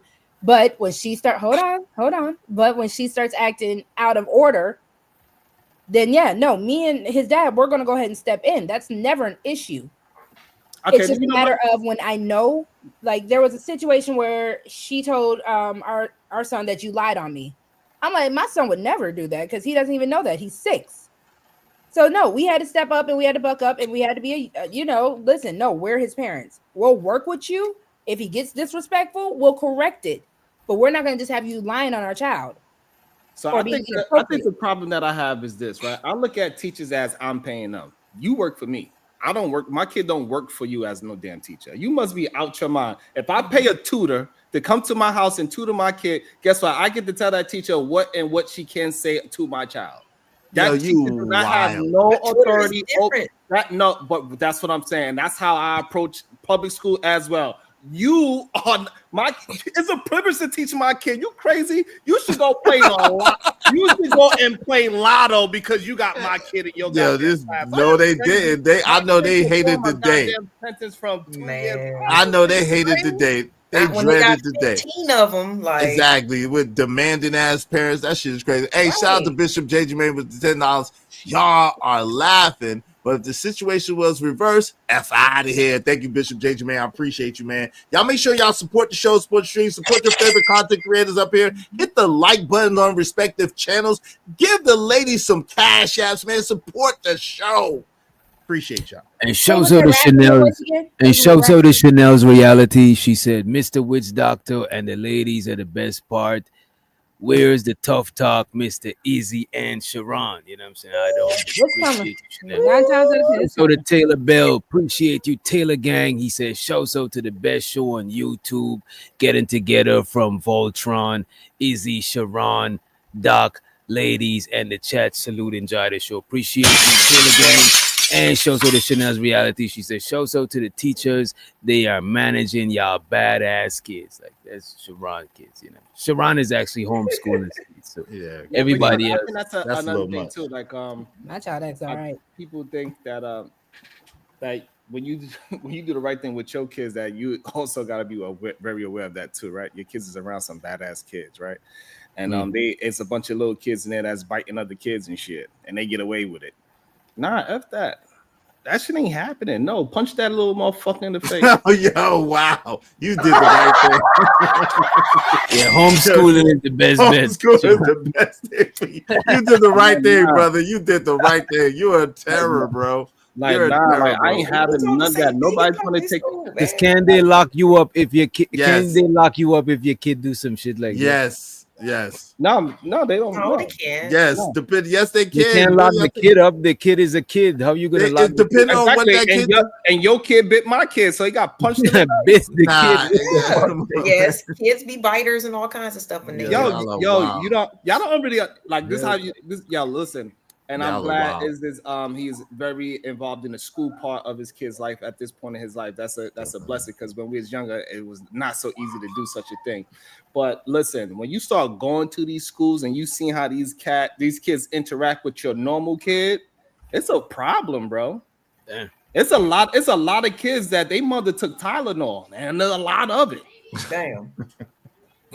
I'm tired of these Tylenol babies, bro. Well, it helps if your kid, like my son goes to a magnet school where, you know, it's very strict and stuff like that. So that helps out. That helps mitigate a lot of stuff. As far as if you put them in certain private schools, you put them in certain magnet schools or gifted and talented schools, depending on what state you live in. So that does cut down on it a little bit. But I think that it's important. What I do think is important is to be in communication with your child, to talk to your child, and to make sure that you have a rapport with your child, that your child is always being honest with you, no matter what, no matter if they think they're going to get in trouble, no matter if they think you're going to be upset with them, but they always be honest and open with you. That's what's really important. Yeah, but I mean, and the kids are not gonna get in trouble. And sometimes diversity is a problem too. Like, I remember my brother had an incident, and this was when we was younger, but we lived in South Dakota. You know what I'm saying? So you can imagine how many Black people were in South Dakota. We lining up to get picked up. Right. And we was two of them, you feel me? And my sister was the third one. So so when we waiting to get, picked up, my parents are in the pickup line, and they can see my brother and this kid standing behind him, keep pushing his ass. My brother went to go to the teacher. Teacher said something to him, go get back in line. So he got back in line. Little boy pushed his ass again. So he turned around and he punched him in the face, because my parents told me, you don't start it, but you damn sure finish it. Doesn't matter if you in public school or not, because we ain't gonna be there all the time. I can't always save you all the time. You got to figure it out. But when you come home, you ain't gonna be in trouble. You know what I'm saying? Because I told you that. Daddy told you that shit. You know what I'm saying? Punch him in the fucking face. Yeah, so it's like, but it doesn't matter. You know what I'm saying? Like, he gonna go back to school and everything gonna be fine. So maybe I'm just a little too old school, you know what I'm saying? Because me and Papa sounded the same just now, right? I said the same thing, like, no, Dad. Yeah, but he's not gonna put us in homeschool just because. I mean, that was in public school too. Knock that nigga out. Like, shit, do what you got to do. If he messing with you, absolutely, and you are not gonna be in trouble ever with me. Well, it's the crazy thing. Your kids would get into less altercations if you homeschool. Yeah, that's a fact. I can imagine that. That's a fact. Do you think that they're never going to have to interact with different personalities and different people ever in their life? What makes you think that homeschool means that they don't interact with children? So the thing with homeschool, what people always miss is that now you get to choose what children your kids get to hang out with. My kids get to say, hey, you into the same thing I'm into, we can hang out. You got the same shirt like me, we can hang out. In school, you are forced to hang out with people that's most likely not in your best interest at all. And this is how kids get caught up a lot of times in these bad influences as well. So you get to kind of streamline your kids' friends and what kind of activities they into. Then they find other kids that's into the same activities. And usually people that's doing the same activities is a good chance that they are like-minded. And so that's going to breed better relationships because it's no tension and potential fights, because this one has on the latest Jordans and this one had the skips, and so now the Jordan family is bothering the skip family, right? So that's the. How do you get to control that? Are they like in a facility, like you, or because when I'm thinking homeschool, I'm thinking they're at home. So do you take them somewhere? Right. So homeschool is the technical term, right? So when you go to when you take your kid out of school, right, you got to take them out and you say they are being homeschooled, because usually when you take them out, you got to put them into a different school. But no, when you homeschool, you say I'm taking them out and put them into the home to get schooled. And so now you could find all these things that we take our kids to, like Chuck E. Cheese and Empire Parks and all these activities that's outside that we usually take on the weekends. On the weekday, they give tremendous discounts for homeschool kids. So this is where homeschool kids get to be around each other. So like a skate park, just for example, right? So if it's $20 on normal days, after homeschooling, which is around when they open 10, 12 o'clock, you could go to there. And so since business not booming, they let you get in there for $5. So because I was thinking like a Kumon Academy, like those type of schools. Or no, I'm talking about homeschooling. I know what you're talking about. I think those are right. More like and so also not only that, so all you gotta do is prove that you're homeschooling your kids and you can get it, right? Also, your local library do events every day for homeschool kids. Damn near every day. Once you start being around other homeschool parents as well, they look just like you, Rosie. Look as beautiful as ever. Y'all start having conversations. Next thing you know, y'all got like 30 kids going to the goddamn zoo for $5. And now all the kids is doing. Now they teaching each other, because now it's kind of like it turns into a Montessori type of thing, because some kids are going to be older than younger, because you homeschooling your 3 kids. You got 2 at 8, you got 1 at 10. So now the 10-year-old can help out with the homeschooling as well. So it turns into a blendedness of human beings working together instead of this separation that we think homeschool is. Actually, you get more interaction. They could be themselves. We got some super chats. Y'all want to read them? You're muted. You're on mute. You muted, Doc. Oh, my bad. Y'all want to get into the super? We kind of just... Or y'all want to wait till it pile up? We can wait till it pile up a little bit. I was going to say, because we changed subjects. I didn't know if it looks like some are pertaining to actual conversation, so I didn't want to move past it. Yeah, we better make sure we get everybody supers in. What is the next subject? Y'all trying to move forward from the next? If the super chats are, well, I can't really see them, but if they pertain to the topic before we move on, hit them up. Yeah. And y'all support the show, support the stream, man. Make sure y'all support the show. Because like Brownsville dropped one, and it looks like it's supporting what this conversation. Oh, y'all saying y'all want to get to the super chat? Yeah. So the homie West Coast Freezer in the motherfucking house. He said we're in an era where parents want to be friends with their kids, and that's bad for business. Gang. Appreciate you. And I do agree with that shit. I do think you should be friends with your kids, but you still should have certain type of boundary. But your kids should be able to trust you like the way they would trust a friend. You know what I mean? Yeah, but you can't. But the thing, DJ, you can't be a friend with your kids, but you could be friendly to your kid. You can have a rapport with your child, and they should be able to trust you. But you absolutely cannot be a friend with your kid, because if you be a friend with your kid when it comes time for the boundaries and when it comes time to put the hard lines in, then it's problematic. It's problematic. Could you be friends with your woman? Yeah, I think you should be friends, but this whole best friend thing that they talking about, no, I don't think you could be I best think you friends. could be I think you could be two. I think you could be two things. You could be a friend and still a parent. You just have a different kind of boundary. All my friends ain't got the same boundaries with me. Nah, I know, but it's different. I promise you, DJ, it's different when it comes to your children. If you even if like so, even if you're too friendly with your children, right? It's a natural inclination in children to see how far that they can take stuff, and when you're too friendly with them or friends with them, it messes them up like mentally. It's something I can't give you the technical term or what it does, but I know that it's short sight. It's short. They'll be extra sensitive. They'll feel a type of way. They'll feel betrayed. They'll feel like you did them wrong because it's the boundary that you have to set at parent is way beyond friendship. Like you because sometimes it's just sit your ass down and shut your ass up. Sometimes it's sit your ass down and shut your ass up. So There's when it friends you comes to could that, tell that to. There's friends that you could tell that. but And that's where the He said, "I'm not one of your little friends." No, I'm not your friend. I just look up the definition of friend: a person whom one knows and with whom one has a bond of mutual affection. You know what I mean? Typically, exclusive of. They say exclusive. Okay, I see what it says. Exclusive of sexual or family relation.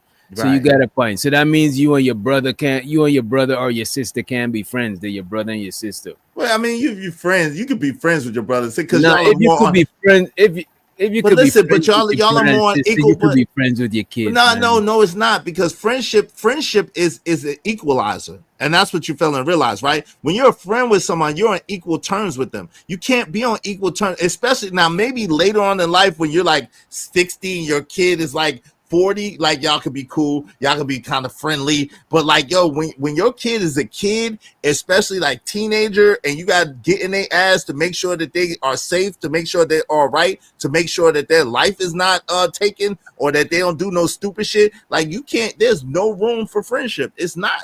Can you be friends with your boss?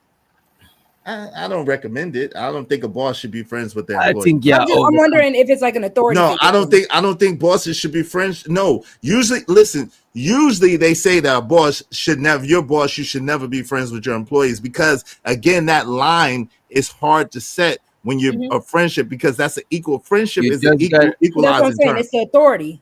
Like right. I just think you just gotta set boundaries. Different friendships got different boundaries. Y'all making it sound like all friendship got the same level of boundaries. Okay, so maybe I can make you understand like this. When you're just, if you can imagine, you have kids and now your kids' friends are starting to come over. Say they're around like preteen, teenager, and they say, "Excuse me, what is your name?" What are you going to say? Would you say if the kid's friend asks me what's my name? Yeah, what's your name? What you gonna say? Miss so and so. I'll tell them Mr. Whoever or whatever people call me. So therefore, you know that's not okay. So therefore, you know that's not a friend. Straight up. I'm not because you're calling them Mr. They're not your friend. You could be because if you could be friends with your kid, that means you could be friends with your kid's friends. No, not necessarily. Huh? That don't mean I gotta be friends with my kid's friend. I didn't say I'm saying you can. I said you can be. So that means if you are friends with your son, right, you could also be friends with your son's friends, and that is going to create a serious issue with the dynamic. So you're saying that the fact that you would tell your kid's friend that I'm Mr. Doctor, that shows that it is a hierarchy, and that you got to put a different kind of respect. If I catch you smoking a cigarette, you better be trying to put it back. Oh shit, there go Mr. Doctor. You better not be like, hey, you want one? Yeah, making it complicated. But it's not, DJ. But you're wrong on this one, brother. I just gotta tell you, you're flat out wrong. And we're telling you, hold on. We're telling you as parents, and both of us, like one thing. Sharon and I have in common is we have 20-something-year-old children, and we have younger children too, right? So I have children that are 25, 24. And 23 years old, and then I have a child that's 12 years old. So as a parent who's been through it, who understands the boundaries, who understands what works and what doesn't work, that is absolutely a no-no and one of the biggest mistakes people ever do to try to be a friend to their kids. You cannot. So even your 20-year-old kids, you're not friends with them. Hell no, especially not them. Hell no. Hell no. Hell no.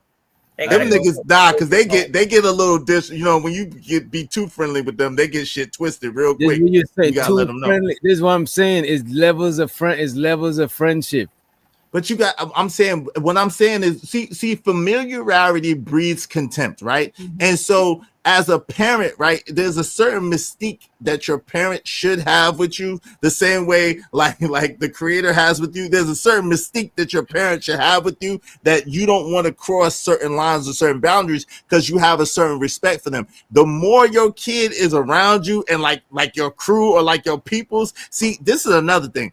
They don't have the same point of references that we have, right? So let's just say something as simple as you might tell, because this is the thing, right? You might tell your kid something that's gonna save their goddamn life, but you may do opposite of what you told them to do.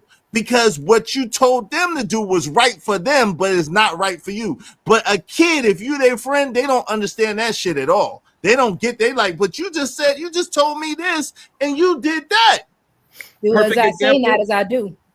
And you know, it's a perfect example, Doc, is like when you had said earlier with me and Jay Prince, right? You said, y'all said the same thing, but guess what? Two different bits, it means different things when it comes from somebody. So yes, a non-parent could say something to my child, it's going to mean something, but if I say that to my child, it should mean a lot more to my child.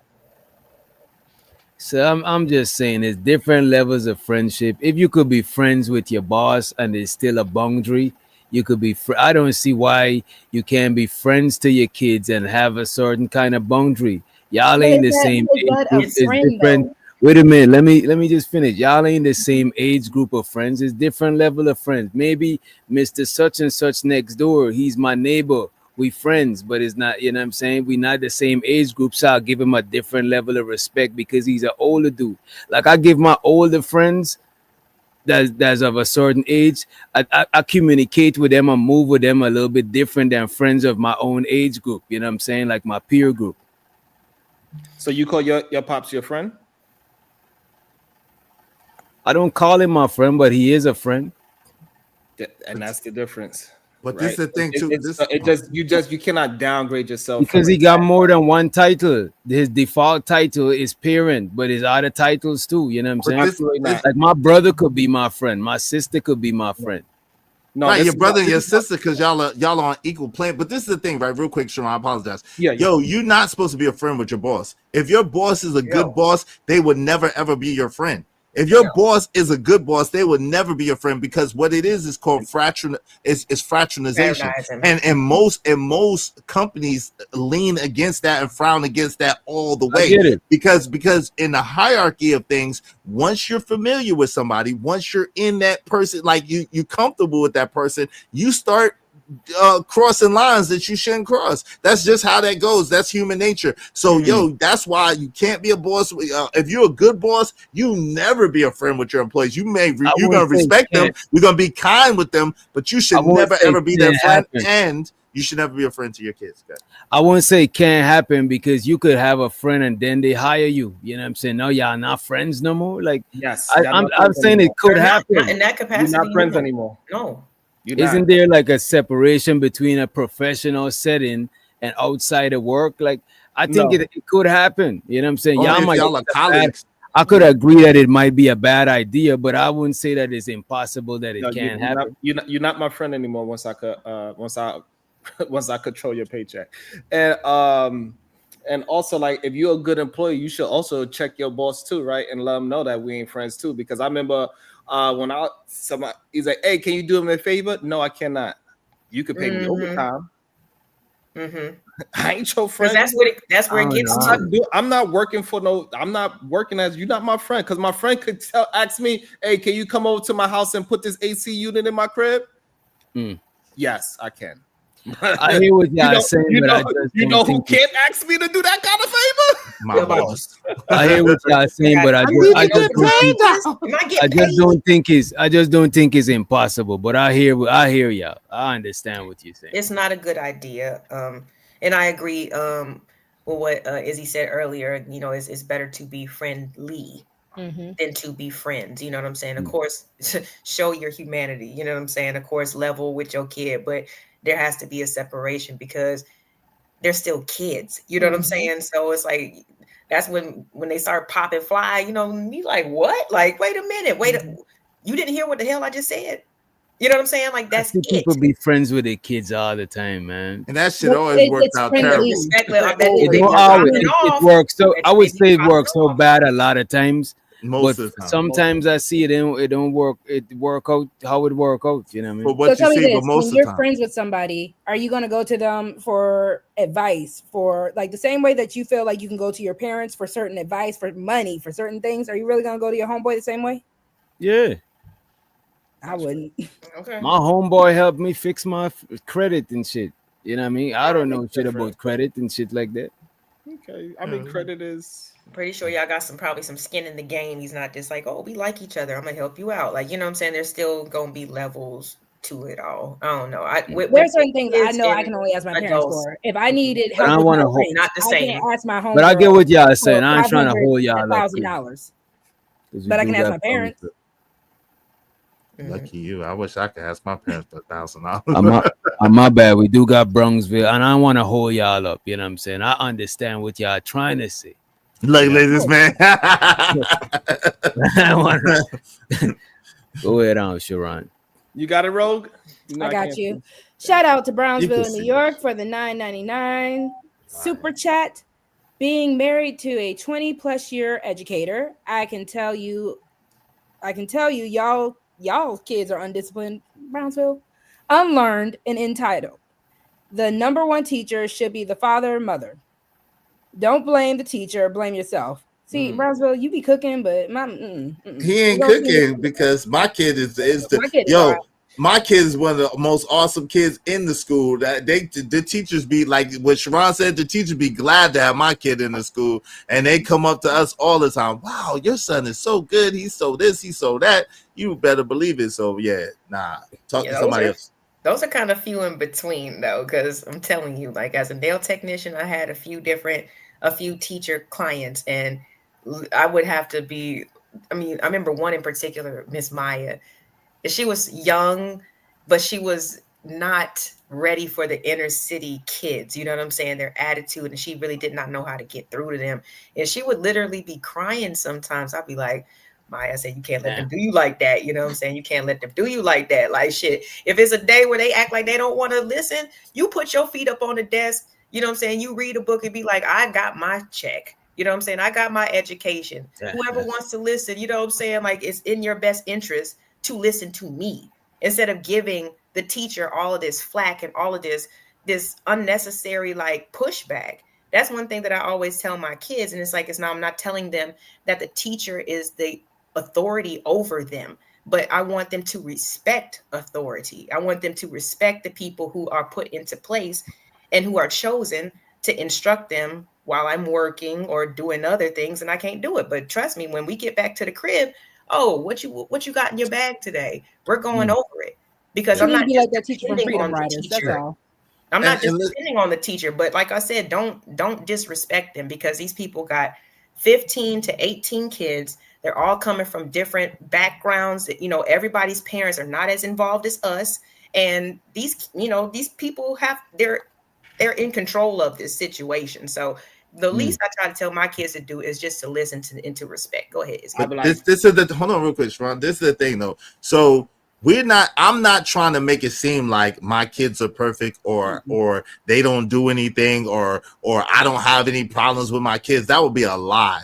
Everybody, we're all human beings and nobody is perfect, especially not no kids in 2025, right? Now I've been blessed to have a good child, and I'm fortunate he's a good child. Is he perfect? Hell no. Do he be trying to get over just like everyone else? Hell yeah, he trying to get over. But that's what Brownsville said is true. That's the job of the parent to be on the child and to make sure that they're leading that child and directing that child in the things that's for their best interest. But children are going to do what children do, which is the best thing, the funnest thing for them, the most easiest thing for them. That's what children do. So my son is no different than nobody else's kid in that regard. That's how children learn. They push boundaries. I'm gonna disagree with you. My grandkids are the best because I could give them back. Yeah, of course. Oh, Yeah, of course. That's I can't wait. I want to wait, but I too. can't wait. So I'm gonna spoil the shit out them kids and send them back home and let them terrorize their parents. Yeah, And let them terrorize their parents. That's the pleasure for that shit I had to go through with your ass. I'm gonna terrorize your children. I'm gonna treat them so nice. I'm like, oh, grandpa is just the best man in the world. Grandpa's awesome. Grandpa gotta give them cookies. Grandpa gotta give them candy. Grandpa, we gotta let them jump up and down and send them right to your ass, right home. My son learned. He learned over the last weekend. We went home to my parents. He learned the parents that I had. Oh, well, he must have cut up. He met your parents. Well, yeah. Listen, you cut up, you gonna beat them. You know how usually most of the time mothers they say, "Hey, don't make me call your dad." And that makes the kid straighten up. Wait till he get home. They be like, "Hey, don't make me call your grandpa." They be like, "Oh, grandpa." Yeah. What you? You mean to the grandbaby?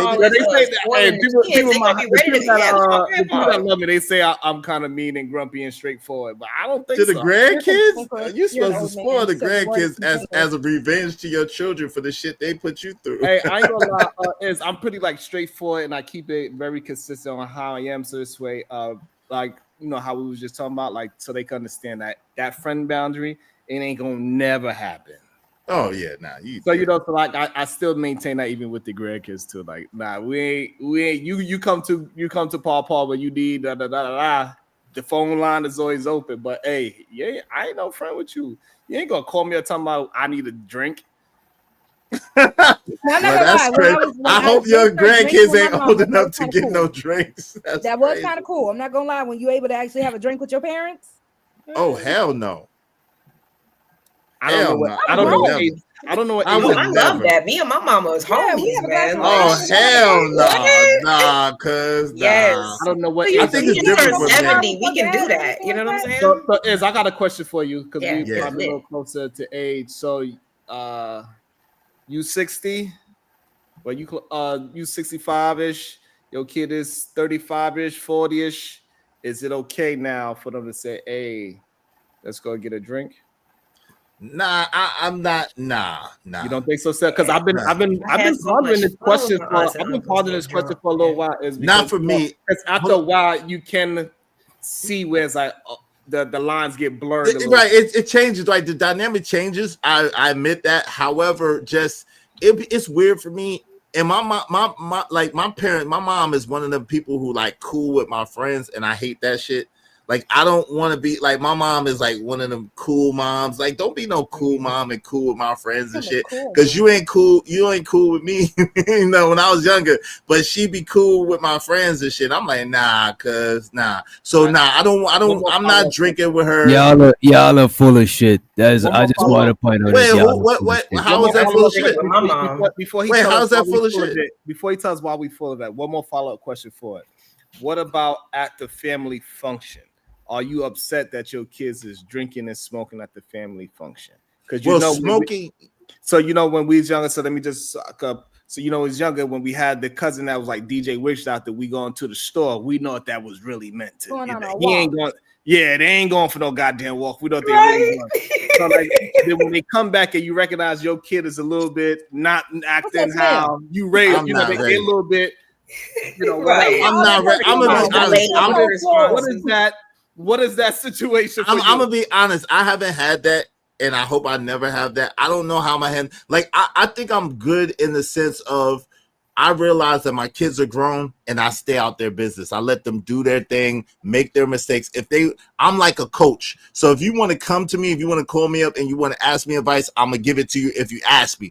But me trying to impede on your business, be in your business, be worried about you, on top of you, I'm not gonna do that. A family function.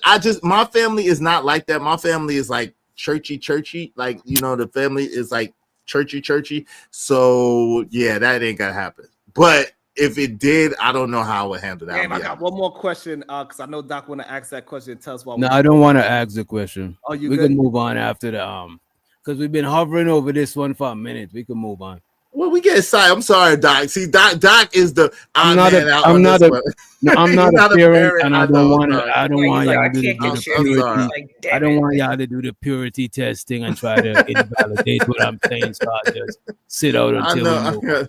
My bad, brother. It's just Problem. feedback, you know. Yeah, we all parents, so we all kind of understand. So I apologize. We ain't trying to make you the I- odd man out.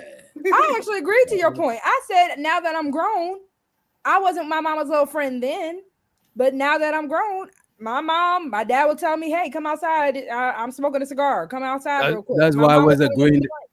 That's why I was agreeing to disagree, because regardless of what y'all say, I see it happen all the time. So it's like I'm not trying to die on the hill with it. You know what I mean? I'm just Yeah, saying, we but also see the bad thing that parents. changes it is I'm an adult. But we also see bad been parents through all the some time things, too. you Yeah, know. like that's a thing too, right? Bad parents is a thing. What about your Why you just throw that in there like that? My guy. Hey, because it's the truth. A lot of people see things, and some people are just horrible parents. They do things with their children that they ain't supposed to be doing. That's nice. What about your child's spouse? Are you gonna get a drink with your child's spouse? Nah. I need to talk to you, Pop. Can we go get a drink? I mean, I'll probably go. I'll take them to get something to eat, or I'll let them talk to me and take them to get something to eat, or take them on a ride or something like that, or we go hang out or something like I'm that. a 35-year-old man, though, right? Let's try to spice him up a little older. Yeah, take them to eat. I don't know, like, you know what I'm saying? Because I don't want, again, my thing is I don't want them to get too comfortable, because if they do something that's going to violate my daughter, then I'm going to check them on that shit. I'm not going to let them violate my daughter. You know what I'm saying? So I don't want them to feel too comfortable like I'm a side with them, because I'm not. I'm a side with my daughter. That's my baby. So, you know what I'm saying? So my thing, I'll be honest with you. My thing, truthfully, with me is, and this might be a me thing, I try to keep myself out of situations that could potentially go left. You see what I'm saying? Because I know me. So a lot of times I'll do things to avoid things, so to keep me out of stuff that I really might get in trouble with. That's just how I handle it. So is it the alcohol aspect that you're just like, you would rather not add that into the mix and rather go get food or something like that to spend time? I think it's the overall comfortable, like, because this is okay. So I don't know about y'all, but I've been a victim of people lying on me in real life, right? This, is said this, or is did that. Think about this, right, Sharon? So I'm out with my daughter's husband. We're getting a drink. I told your dad such and such, and he said it was cool. I might not have said it was cool, but this nigga lied. Now this nigga put me in a situation with my daughter. Now my daughter looking at me, I'm looking at my daughter, and we got a problem because this nigga done lied on me. You see what I'm saying? And so because I know how people are and I know how dynamics work, I don't let people get, unless I can control, and then maybe it's control issues, unless I can control the situation, I don't put myself in certain positions. I keep people at a distance. I don't let people get too close to me. I just don't.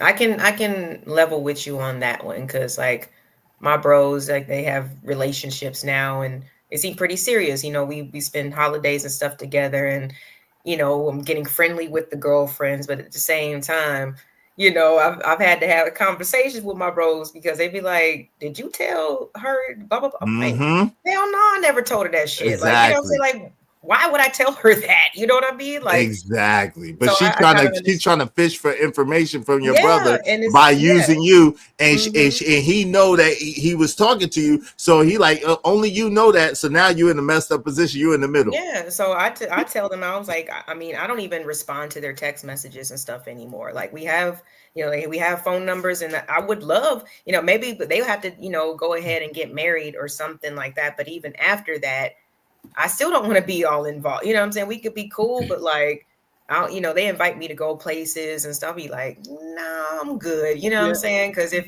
my bros ain't gonna be there, then like, I just, like you said, I feel like they're gonna try to either pump me for information. They're gonna try to, get me to, try to ask me some different questions. It's like, you need to ask them. You know what I'm saying? Like, at the end of the day, or they need to be present so we can all be privy to the information. So I feel you on that one.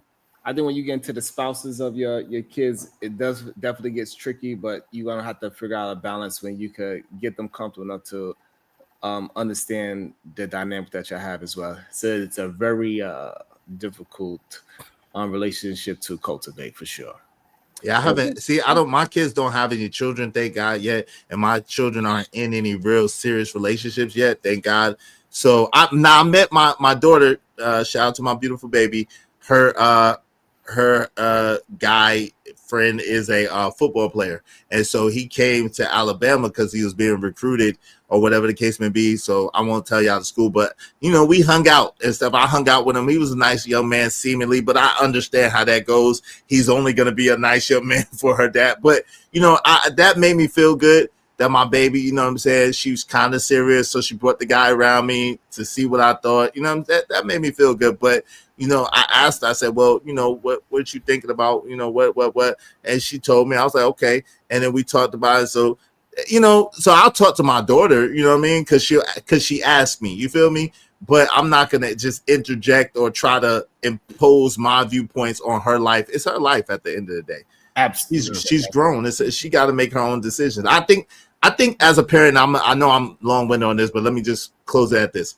As a parent, I think that you should do the best job you can when your children are young. Train them up, teach them, guide them, lead them, and be on them. Be strong on them when they're young. That way, when they get older, they are able and equipped to make the best decision possible. So now you're like a coach. They feel comfortable coming to you. They'll come to you. They'll ask you, and then you could kind of guide them and lead them through the way. That's how I think it should be. You know what I'm saying? That's how I run my shit. My parents now say that instead of a manager, they're an advisor. But I like how, Doc, what you said earlier, because it actually does transition to our next point or our next conversation, and that is experience versus theory.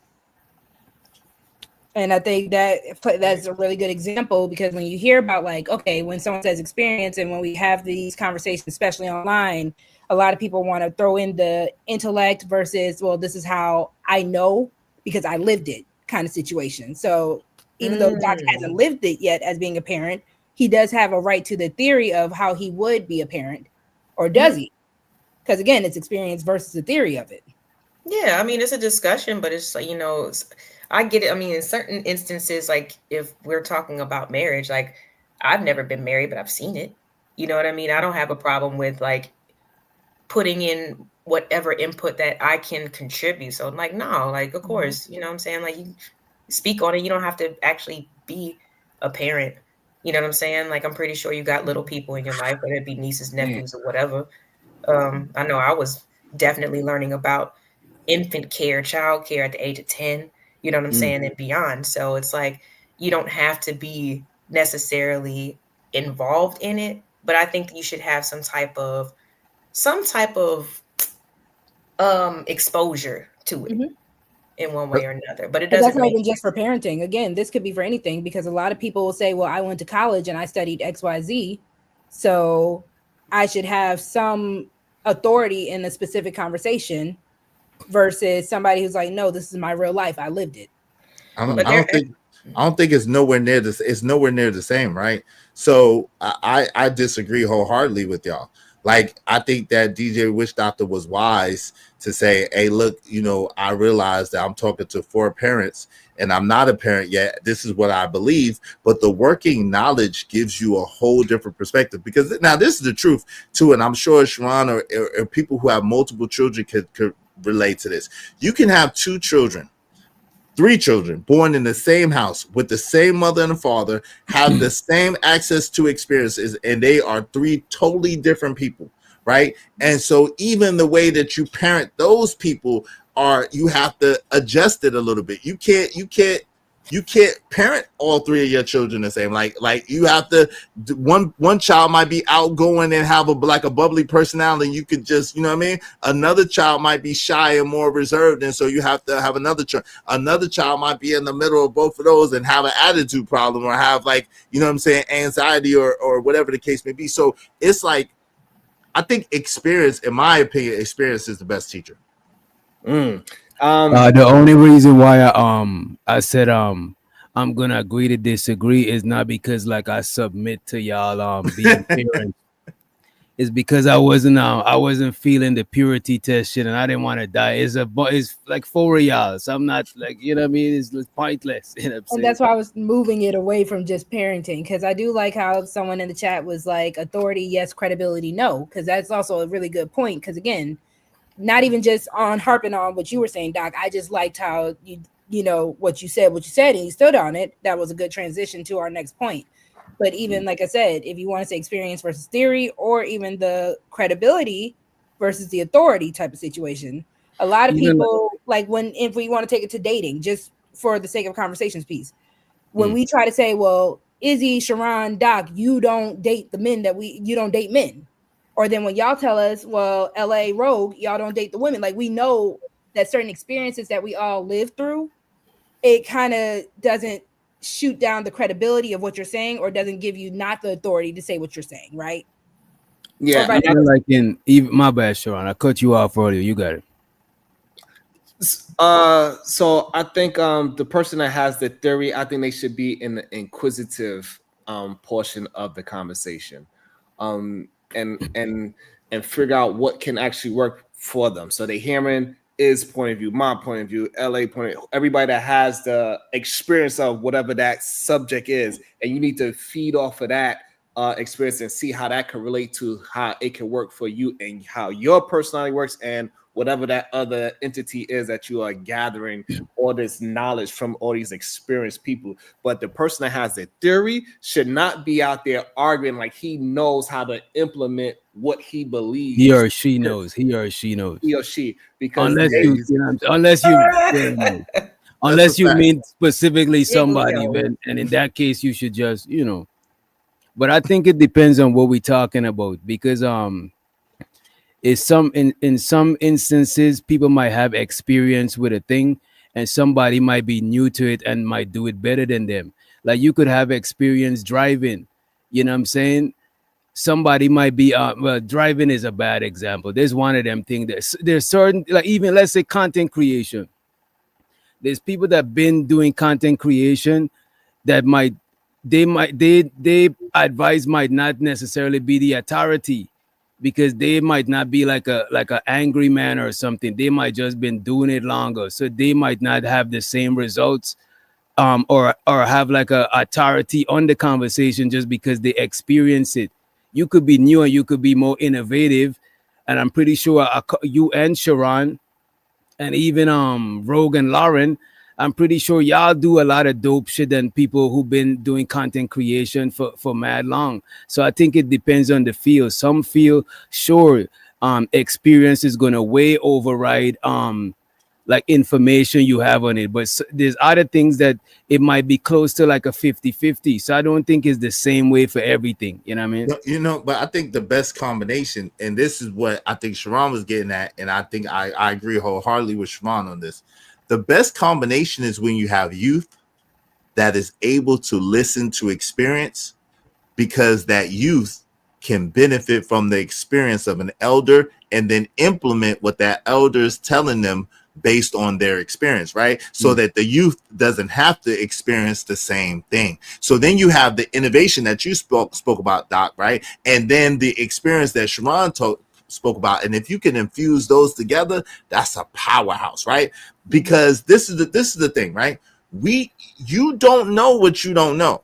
Right. So you may know that, you got to change a baby's diaper. Right. You may know that a baby is going to cry when they need something because they can't communicate. You may know that you have to, you know what I'm saying? You have to burp your baby or whatever the case may be. But you may not know or understand that one cry means one thing, another cry means another thing, another cry means another thing. You might not understand exactly how you have to hold that baby so that baby feels safe and so that baby will go to sleep, or what you need to do to make that baby go to sleep. But a person, you just said you might have one kid that you might gotta raise one way, and the other kid you might gotta raise another way. Right, but that's true. But that's and the all nuance. Christ might not mean the same thing. Like, if I got a kid, it might not mean the same thing that you know. Nah, I mean? but see, that's how we know that you're not a father, not trying to be funny, because what you understand is universally those cries. We all know as a parent, we all know the hungry cry from the I got my diaper need to be changed cry, from the I just want some attention, I just want to be picked up cry. We know, see, as parents, we know this because, and it's the same. That's the crazy thing, it's the same, right? Now there are nuances to your children's personality, like I said earlier, that's absolute, and how you have to interact with them as they're developing. But generally speaking, as babies have a certain interaction that's generally speaking, right? The same thing with relationships, right? So to Rogue C's point, the thing about it is with men, right? What men are saying is women, y'all are wonderful, y'all are delicious, y'all the best thing that God ever created, right? I believe, right? However, because y'all are so wishy-washy and fickle and like up and down, back and forth, so a man cannot listen to a woman on advice on how to deal with women. Hold on, let me finish saying what I'm saying. I'm just being real. A man, the worst thing a man could ever do is listen to women on how to deal with women. That's like the worst thing a man could ever do. Your mama is going, as a man, is generally going to give you the absolute worst advice ever on how to interact with women. It's just the truth. And so that's not quite the same thing. I'm just being honest with you. It's not quite the same. It's not consistent. It's not consistent, because I would think that women, since they experience being women, since they experience being the feminine gender, since they was a baby, since they born, I would think they got the most experience. And you're wrong. And men, we got the theory. That's how, you know what I'm saying? No. According to your logic. No, it's not. Because a man that's been around multiple women has the experience. A woman has only more been than women. Yes, absolutely. Because so wait. So what age you started dating? All right, go ahead. And this particular, see now, and there y'all go. Like, and that's fine.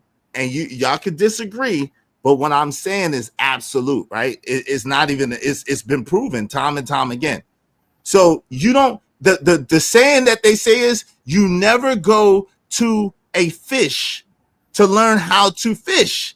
Like, a fisherman is going to teach you how to fish. A fish can't teach you how to fish. But the first fisherman had to go to the fish to learn to fish, for you to even learn how to fish from the fisherman, because he had to go to the fish to catch the fish. The fish didn't tell it. The fish didn't tell it how to catch it. Trust me. Yeah, he observed. He didn't tell the fish and told him in language, but he had to learn from the fish, either by observation or something. No, but this is the thing. So now what you're talking about is now that fisherman has the experience, and what I was trying to get you to understand, to be able to catch fish. The fish never told that fisherman, you gotta do X, you gotta do Y, you gotta do Z in order to catch me. Because guess what? The fish is gonna be food, right? And the fish don't want to be food either. The fish don't want to be English. If the fish knew English and I listened to a fish, if I listen to a fish, I would understand how to catch that fish more than if I just go by a fisherman. That's a lie. That's a lie for the pits of hell. That's bad. Yeah, go ahead. That's bad advice. It's not true at all. I just want to ask a question. So does it work in the reverse? So should I ask other women on men and the topic of men? No, that's one of those doubles. No. That's one of those double standards. This is women. Hold on. No, it's not inconsistent. If you let me finish, you don't cut me off. It's not inconsistent at all. I just said. What I'm stating is that's one of the double standards. Listen, I can't. If you want to ask a woman about pregnancy and how to be pregnant and how to when she's sick or morning sickness, or you should ask a woman all day, every day, and twice on Sunday. A man don't know shit about none of that. If you want to ask a woman about the monthly and the cycle and how to handle that and how to deal with that, you should ask a woman all day, every day, and twice on Sunday. A man don't know shit about that, right? But when you talk about the dynamic of men and women relationships and how they interact, no. Women keep other women single. Women should absolutely not go to another woman to get advice. They should go to their father. They should go to their brother. They should go to a man who's not invested. They should go to a man who they trust, who does not want to sleep with them, that's going to tell them the truth. Y'all women don't tell women the truth. That's why you can have a homegirl and she out there looking crazy and she got all kinds of everything hanging out, looking like crazy. Y'all laughing at her behind her back. And y'all be like, oh, girl, you look good, girl. Oh, girl, you killing it. But behind the back, like, bitch look crazy. So we should only ask men for anything when it comes down to the relationship dynamics? Hell only no. men. Yes, Hold on, only yes. men Hell know no. relationship dynamics. I can't ask a woman for how to deal with a man, and I can't ask another woman for how to deal with being a woman. I just want to say I learned the most about women from other women. Dead ass. You think And I think I give great advice. Huh? You think you did? No, most women not even from advice, even indirectly a lot of times. You know what I mean? She just asked me a question, so let me address her question. So what I'm saying to you, Rosie, is this: a woman could teach a woman how to be a woman.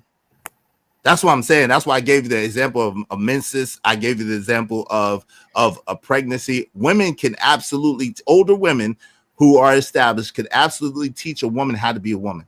They can give general advice.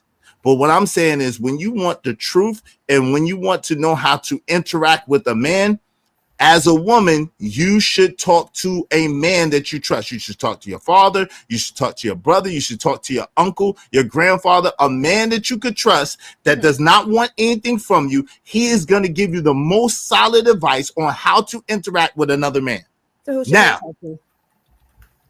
A man should talk to other men as well. A man should talk to fishermen. So you're saying women know no, that's not what I'm saying. We know everything. I'm asking. So you're saying no, that's not at all what I'm saying. Women know nothing. So that's why y'all give. I'm trying to answer you. That's why y'all give the worst advice because y'all don't even listen accurately. Let me explain it. I just said to you, I think that women can teach women how to be women. I just said that. I said when it comes to relationships and how to treat a man, a woman should always go to a man that they could trust, an elder. I heard you say that. Right. So that doesn't mean that women don't know anything. But hold on, that's not what I said when it comes down to relationship dynamics. That's the specific question I asked. So when it comes down to relationship dynamics, only men know relationship dynamics. And you said yes. No, because you said a woman can't ask a woman for relationship dynamic advice, and then you said a man can't ask a woman for relationship dynamics. When it comes to relationship dynamics, when women and men should go to a wise man. Point blank. Only men only.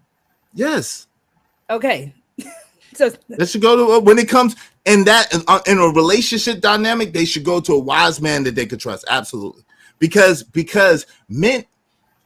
women. Y'all, like I said, y'all are wonderful. Y'all are magnificent. But y'all look at the nuances and the details that's right in front of you. Men have the uncanny ability to see the whole picture.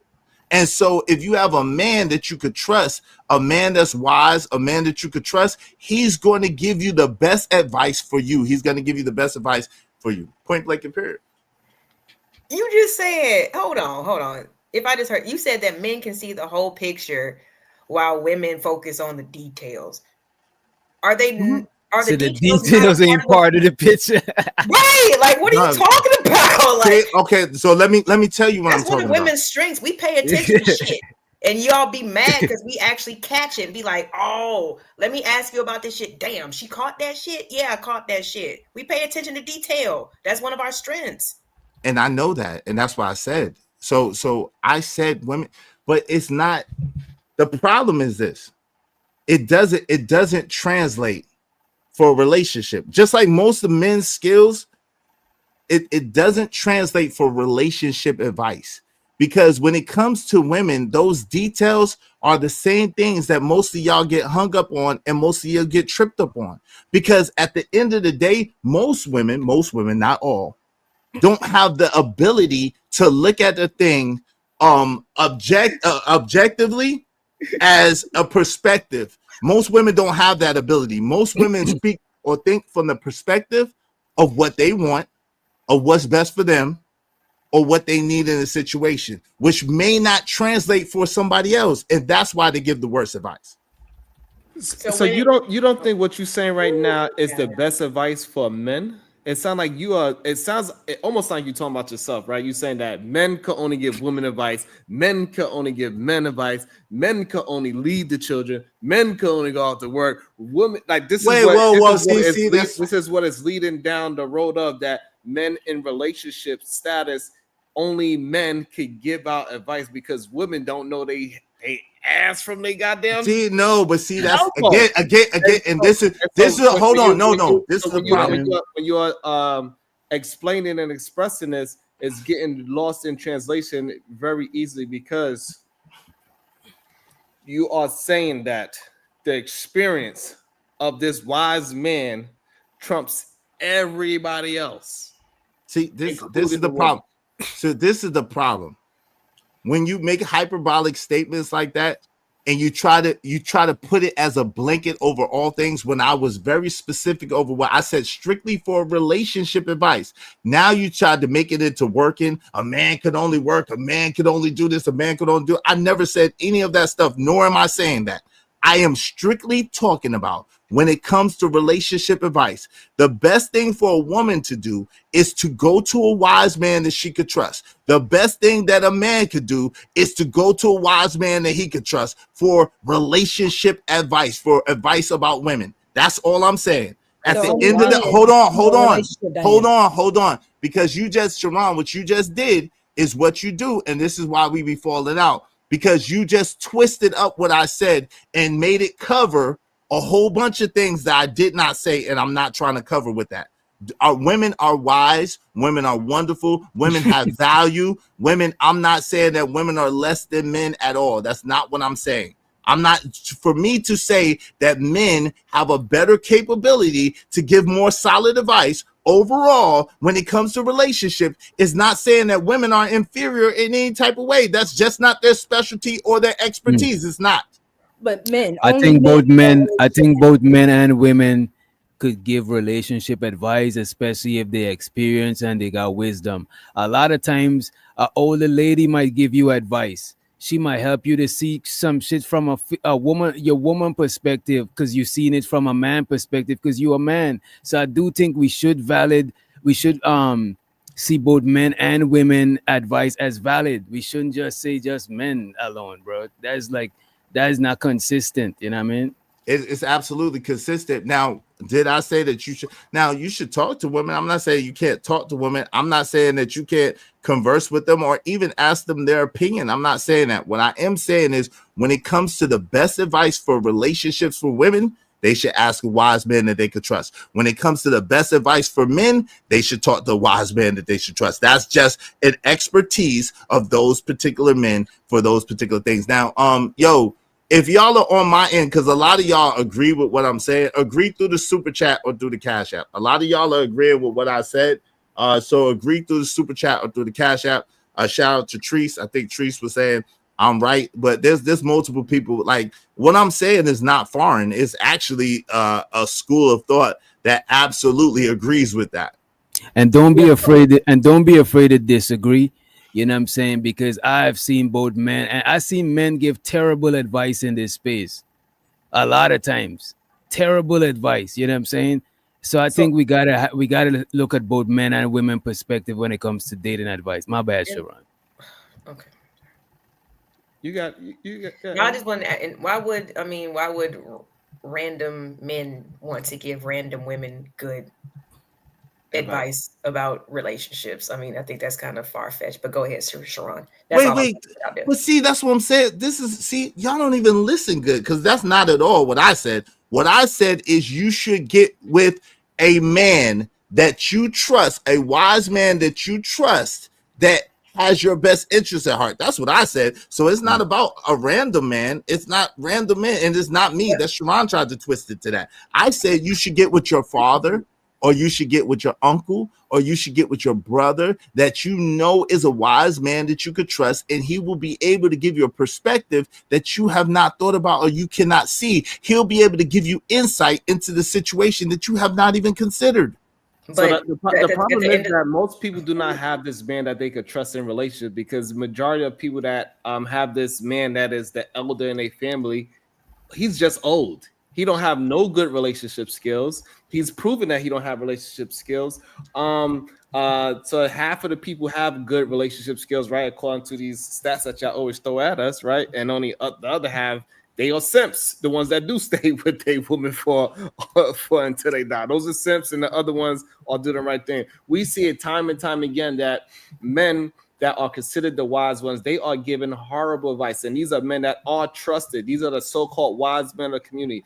The trusted men in these relationship spaces, they have proven that they are not the people that should be giving advice to younger men and women. They are pushing people into divorce. They are pushing people into themselves just be individualized. They're not teaching young people how to build families and build communities and be with the person that they actually love. They teach them the opposite of that. That's what most men are doing, because majority of men, what we are starting to learn, they are very selfish. Mm-hmm. And just really quick, I mean, I said that I heard what you said, Izzy, but I still stand on what I said, because I mean, we know each other, but you're a random man giving me advice about what I should be doing, right? Mm-hmm. Which is listening to men. So that's what I'm saying. Random men giving advice. No, wait. So that's not at all. That's the advice that you're giving me. No, I'm not. No, I'm not. What she asked me, yo. No, you said. Hold on, time out. I made a statement. Rogue asked me a clarifying question. I'm answering her question. This is not, you could take, she asked me what I thought. And I said, I think that for women, the best person to give them advice on a relationship is a wise man that they could trust. So this is not me saying or giving you advice, because I wouldn't. I just told you, in my own children's life that came from my nuts, that I love very much, I don't interfere in their life. I don't try to tell them what to do. I don't try to tell them how to live. That's their life. So I don't have any stake in what you do or what you don't do. I don't have any stake in how you live or how you don't live. So I'm not giving you no advice at all. Because if I gave you advice, I'd have to charge you. I'm not giving you any advice. So I'm just talking. Ask you what you think, and let me hop in real quick. I'm just I'm telling not what I say think. Not no advice. 124 people watching. Salute. Shout out to y'all. Make sure you hit the like, hit the Cash App, hit the Super Chat. If you want your comments read, make sure to let us know by hitting the Super Chat or hitting the Cash App. I don't disagree with you completely.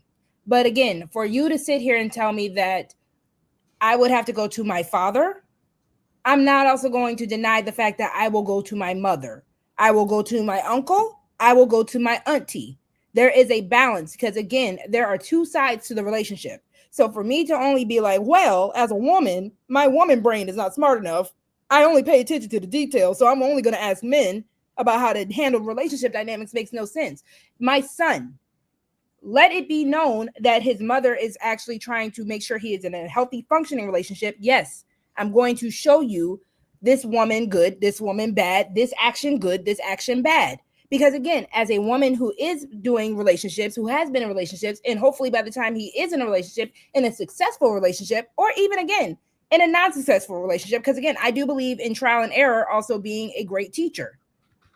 So again, I don't think you should just discount what women's input is on relationship dynamics, just because the same way you're saying I can't go to just some random guy that I don't trust. I can't go to just some random woman, or my son can't just not go to a random woman. He should go to his mother. He should go to people that he can trust, regardless of their gender. He should not. Your son should absolutely not go to you for relationship advice. Mothers give in general. Now, there's probably some exceptions to the rule.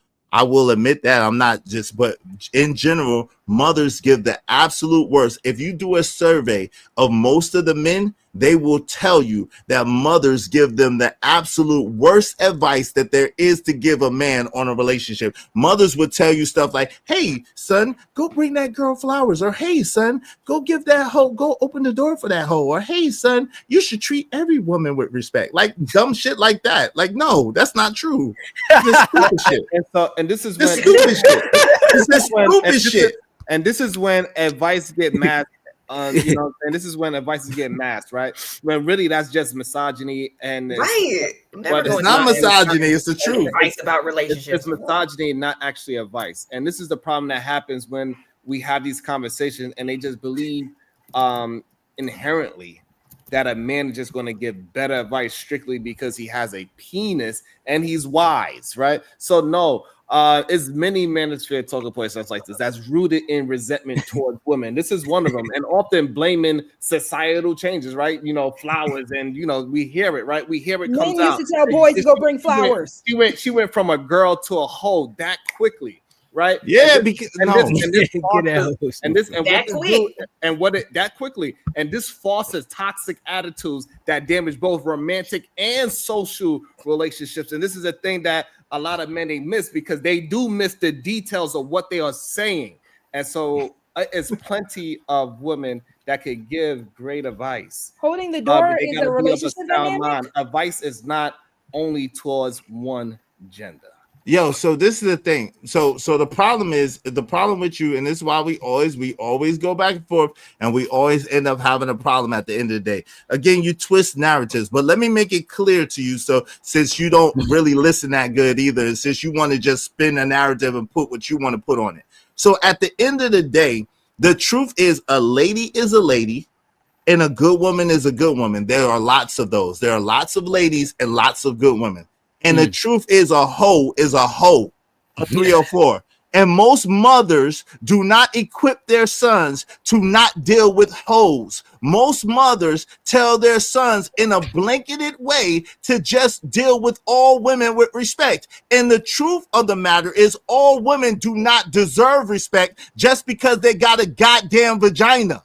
So, yo, there are some women that deserve respect and deserve to be honored and deserve to be uplifted and deserve to be treated like the queens that they are. And then there's some women who are 304s and degenerate women, and you should stay as far away from those people as humanly possible. You should be nowhere around them. You should give them no time. You should give them no energy. You should give them no thing. And the problem that I have with you, Sharon, is you are just like Mama Bear that tells men that they should just exalt all women because they have a vagina. And that's the most dangerous, despicable, disturbing advice that you can ever get as a man.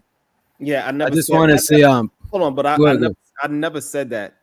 What you said about me telling men what, I never said anything like that or remotely close to anything like that in my lifetime. You just did. I just want to say that the mothers tell their sons to stay away from them fast ass girls all the time. Right, like I hear that shit all the time. Like I don't know, man. That's all women. Like your mother's extremely. We also see mothers that are taking care of their athlete sons. What they doing? They are protecting their sons, right? They put your money in my name so I can protect you from that crazy ass girl, right? And we've seen that time and time again. So it's plenty of examples of mothers protecting their sons and protecting their daughters. She'll know the difference between a decent man and a horrible man. So this whole fallacy that I'm telling men to just go ahead, if she's a hoe and she cheats and she's sucking a man's peen in front of you, you're supposed to say, hey, I still respect you. This is just a fallacy. I don't know where you get this idea that I said, but one thing I would say that all human beings do deserve respect, but for you, it seems like you only want to respect men. Men are the only ones that there you go with the bullshit. Respect, because that's the only thing that you are pinpointing towards. There you go. Men are the only ones that can do it. You keep saying that I'm paying some now. I'm just going by you are, and you're lying because you're not. I'm going by the words that you use. You keep saying that I'm paying. You keep saying I'm painting some words, but I did not. I'm using your exact words. What you have said. You went from mother telling to give the girl flowers to she's a hoe. Without no context, you literally went from she said, Mama said, give the girl flowers, and then you said she was a hoe. Hold that door open for that hoe. It's two different women. I'm painting something about you, but here's the reality of it. This is advice, right? That you are claiming as advice, but it's really misogyny, and it's just coming out because you just can't help it. For some reason, you have a disdain for intellectual women, wise women that can give advice and can give to the family, right? Because in reality, for a relationship to work, we need family. Yo, so hold on real quick. Let me address. I will. Let me ask, because y'all get to do it too. Can please hit the Cash App, because apparently I need a Tylenol at this point. I'm not pregnant, so this shouldn't be an issue. Girl, I got it. So hold on. Let me address what this nigga said. So at the end of the day, right? So yes. Hold on. I said nigga, but it's cool. Damn, but the thing is, yeah, you absolutely are. because at the end of the day, I wasn't even talking about you, but you got to make it personal to me, and you got to tell me what I am and tell me what I'm doing. So, yo, I'm not a misogynist, so you can stop with the narratives. I'm not a misogynist. I just got done talking about the relationship with my daughter and saying that I would take my daughter's side over any man. So you obviously don't listen, right? And I also talked about good women and how I praise good women and how I treat good women good because they're good women. But because you don't understand or differentiate between good women and not good women, because you want to pedestalize all women because they have a vagina, and which is the weirdest thing ever, right? Yo, the dudes like you are really the worst dudes ever, because y'all will pedestalize bad women. So that means that even good women, what's the point of good women being good? If you're praising and pedestalizing and sitting there and worshiping bad women and acting like bad women that do bad things are just the same as good women, what's the point of them even being good? There is no point. But again, you're spinning a narrative trying to make it seem like I'm saying something that I'm not. I just simply said, when it comes to relationship advice, that's it. For a young lady, she should go to her father if she trusts him, her grandfather if he's alive if she trusts him, or her brother if she trusts him, and get relationship advice from them. From a man that doesn't want anything from her that she can trust. When it comes to relationship advice, men should not take the advice from their moms, because moms give, generally speaking, are there exceptions? Probably, of course. But generally speaking, moms give the worst advice to a man when it comes to dating and mating. It's just the truth. So again, I never brought up bad women at all in this conversation. And you saying that I'm painting narratives, you literally added an argument that I never said out my mouth at all for this whole day. At all. You brought up some bad women versus good women and all this thing, and that's not even the topic. And this is how we know that you are a gaslighter for no reason. This is why you're trying to make me argue a point that I did not bring up. This is literally like gaslighting 101. Men need to stop making other men single. Men give plenty of bad advice. We see it time and time again. Men are the main ones that's keeping other young men single today. They keep trying to act like they cannot see the difference between the hoe and the good woman and all this, and they try to muddy up all the goddamn words and make it seem like they are the only ones. They are the saviors for all young men. I'm the wise one, even though they don't even have the experience that they are talking about. They got theory. You don't got that goddamn healthy relationship that you talking about. That's a theory what you talking about. You need to fall back and maybe ask questions to somebody that is wise in relationship, somebody that has been pushing things forward and able to accumulate that healthy relationship that you are looking for. And that is the person that you need to get advice from, whether it's a male or a female, somebody that has gumption. We know somebody like Love C. We know she's very good with communicating. That is somebody that I will be able to say, hey, you can ask that person for a relationship. Who's Love C? And so, so we understand that it is plenty of women that have great common sense and common knowledge when it comes to relationships, and they can give relationship advice, especially if they have a successful experience about that type of relationship. There you go with the bullshit. Like, yo, you always got to find a way to try to make it very personal and try to go with ad hominem attacks. Yo, first of all, then this is why we always have a problem. You talking about gaslighting, the king of gaslighting, that is you. You're very much projecting. It's amazing. You talking about I don't have the results. You don't know what you're talking about. I could call my son's mother at any time of day or night, and she would do whatever for me. I could go right now and ask her for a hot plate live on this live right now, and she'll make it for me. You have no clue what you're talking about, but yet and still you always want to try to throw in there, oh, well, you don't have the advice, you don't have the results that you're talking about. You don't know what you're talking about. So at the end of the day, I was talking in general, but no, now you're talking in general. Now you was just talking about me. You was just talking about me. No, you said I was a Messiah. Hold on, I'm talking. You said I was a misogynist. You said I hate women. I hate intellectual women. You said that about me specifically. Now it's general. You're a liar and you're a gaslighter. You're a lying ass gaslighter, and that's the truth. So hold on. So at the end of the day, I don't. At the end of the day, now you're gonna talk over me. I let you talk. I let you talk.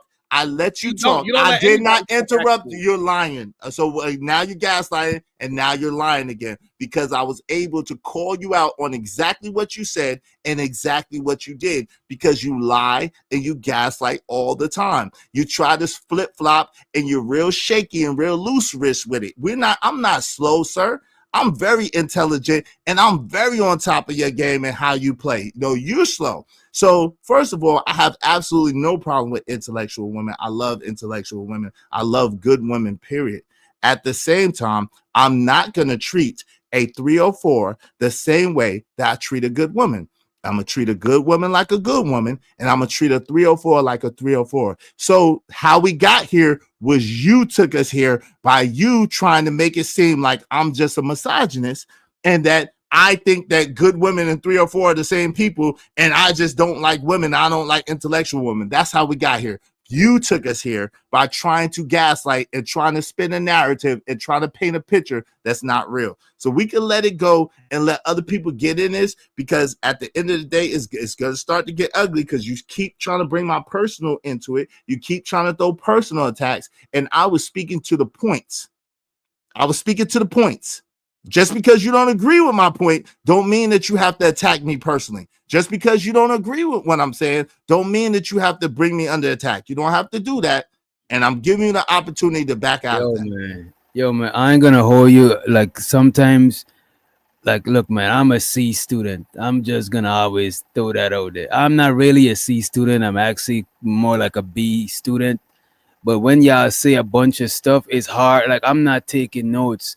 And it's hard to like when y'all finish talking, I don't even know where we at right now. You know what I'm saying? It's like I don't know, man. You have to move forward. Let's move forward. Let's move forward. Because I saw it earlier, and shout out to you for bringing it up when somebody was bringing up like apprenticeships. So it made me even think about trade school. I went to cosmetology school. The beautiful thing about cosmetology school is the literal word for the book knowledge that we were learning was theory. Versus when we were actually learning our practicals, which was actually doing the hair. So LA, you already know where I'm going with this. Yes, ma'am. So to Sharon's point from earlier, there is a healthy balance of knowing the book stuff, right? I had to know theory in order to execute them into the practical. But it wasn't until I did so many practicals where they were like, okay, now you can graduate. It's cool, you know theory. You did your knowledge test on theory, you passed. Good job. But now we have to see how you actually execute this. And can you do it? Can you do it correctly? Can you do it in the right demeanor? Can you do it by following these rules? So yes, when it comes down to the experience versus theory, there is a healthy blend for both. But does it seem like one trumps over the other? I'm going to still, you know what, at this point, because it's kind of weird because now when I think about it, I think, me personally, I learn the best when I'm actually doing. When I'm putting my hands on something, when I'm physically going through the motions, repetition, and just have something to recall on the next time, right? To me, experience is more effective. You know what I'm saying? But then it's funny because when you flip it, people kind of, I guess, value education in college, but that is mostly theory and not hands-on experience. You know what I'm saying? It's all of the books, it's all of this, that, and the third, and then you get out into the field. So when I think about the experience versus theory, it's always nice to have the theory as like the backup. But to me, I think having that hands-on experience is what's really going to be like something that's really going to carry on. And even to the point where you can use life experience to use towards college credits nowadays. And you can use it on your resume for certain jobs, even if you don't have those certifications. I still think in most cases, sure, practical knowledge will be better, but still sometimes, because remember, you're not gonna be able to experience everything. Like people who go to school for certain thing, all the stuff they go to school for, they don't gotta apply everything. You know what I'm saying? And in their work field, they're not gonna experience everything they learn in school. So I still think in some scenarios it might be dope to have the theory, but sure, in most scenarios practical will be better. But I don't think we should discredit like the theory, because a lot of times you can't experience everything, and before you experience something, before you go in a car, you still want to know, like, like the rules, like the theory, like before they take you on the road test, they still got to make sure you pass a test before you do the road test. So I don't think we should be so extreme to knock out the theory and only go by practical. That is crazy to me. So do you think, I mean, it's safe to say that it's going to take a good amount of time for anybody to be like good at something if they have to get theory and experience? Do you think that it's safe to say that it's if you're going to be even a jack of something, not necessarily a master, it's still going, it takes more than one or the other. It's going to take a little bit more time because, we're in this microwave society right now where everybody thinks that as soon as they graduate high school, hit 21, they're supposed to be a millionaire and just know everything. You know what I'm saying? When everybody has their own path and they learn things in different, at different speeds, and by different stimuli and different situations. So is it safe to say, like I said, that it might take us to be maybe up in our older years, upper 30s, early 40s, to really know certain things? And should I people don't be shamed for not knowing certain things? I think it's still gonna need both, because even though we're in a microwave society, people are becoming millionaires at 21. Some people just started like chat gpt could make people know how to code and do apps and all of these type of shit. So I think it depends on the field. Some field will require way more practical experience, and some will be a little bit of both. You might even find a few that you might just need the theory before you know to do something. I still think practical gonna dominate the theory, because you still got to do it, you know what I mean? But I don't think we should just cast aside theory or just put it like at 20% or like at a, you know what I'm saying, like a low percentage. Nobody gets hired off a theory. Nobody's gonna want a doctor to do heart surgery off a theory. Nobody wants you to fix their car because they have theory. Do you want to experience somebody that went through it? They know the problems that might possibly happen. So this whole theory thing, they should just ask questions. If you don't have the experience and to implement those theories into your real life and go through the ups and downs of implementing those things that you did, and then you turn it into actual knowledge, you need to just shut the fuck up. And that's Straight up. honestly, I was going to ask I that don't think so. question. That is fucked up. I don't think so. Go No, ahead. that's what I was going to ask. I was like, what percentage of like would you give, like, in terms of validity, a person who only has theory and ain't really did it? Zero. You can't do I won't any. give them zero. I'll give them close to a 50% around that area. 50? How? Because they read Zero. some books? How or why? How or It why? depends on what's the scenario. You know what I'm saying? A lot of people Okay. a lot of people are knowledgeable at things, and they Y'all they want to pick just a need the field? experience. You say But what? this is the thing. That's why a doctor has to go through a residency. So they go through, they learn, they get the knowledge, and they have to go through a residency. That's why a lawyer has to apprentice under another lawyer before they can become a lawyer on their own. That's why a person has to be a lawyer for so long before they can become a judge, because you have to have some experience to go with what you learned in order for it to be valuable, in order for it to be tangible. Because if you just say that you know it, but you've never applied it, do you really know it? Now, saying that you know something, and actually anybody could say they know anything. You know what I'm saying? Saying you know it don't means that. But if you actually learn, even when you go into school, sometimes people just come out of school and they get jobs. Sure, you're gonna still get training before they actually hire you. But I don't think like the theory is like a low 20%. I'll still give it close to around 50. You know what I mean? No. You don't trust anybody with theory to run anything. They gotta get behind somebody that actually ran something and they could learn. That's what they're gonna do. They're gonna learn experience, right? They're gonna have So you're saying there's no way a person with just theory. A lot of people, you say no way a person with theory could get a job done. correct. It's not That possible. is crazy. I don't think so. If you run a business, you would never put somebody that just have theory to run something for you. That Because you get options. You could choose between them and the other people. I'm not negating that practical knowledge is gonna dominate over theoretical knowledge, but I'm saying you can't just knock out the theory like if it's nothing. You know what I'm saying? But it's But it's about not results 50%. though, at the end of the day. Like for example, like when we were going to cosmetology school, they do teach you theory of how to open up your own salon, but it's better to work underneath somebody else first so you can see what works, what doesn't. Of course, you can, get a little bit of inside track. You can, have conversations with the owner so you can, talk about liability insurance, like all the other unknown things, you know what I'm saying? But technically in school, they teach you by the book, and in the book, hey, if you want to, you can. And a lot of people do go straight from school and opening their businesses, but they don't last very long because they didn't have that hands-on, type of experience and exposure. You know what I'm saying? So I think that's kind of like the difference of what we talk about. Like you can know the ins and outs in terms of like the steps of what to do to open the business, and open your own salon, your own barbershop, XYZ, right? But if you've never been in that setting and you went straight from a classroom, you know what I'm saying, to the real world, then it's you're gonna run into a lot of different problems. You know what I'm saying? Like it's gonna take you longer to actually learn. The thing about go ahead. And it goes in almost every field. Like you could read about sex all day. Until you do it, you don't know what the fuck you are doing. We're reading about something and going to. If I do this move here, if I hold it this way, I can last longer, and I'll be able to last 10 minutes while everybody else don't know because I read this book. You get in there, what happened?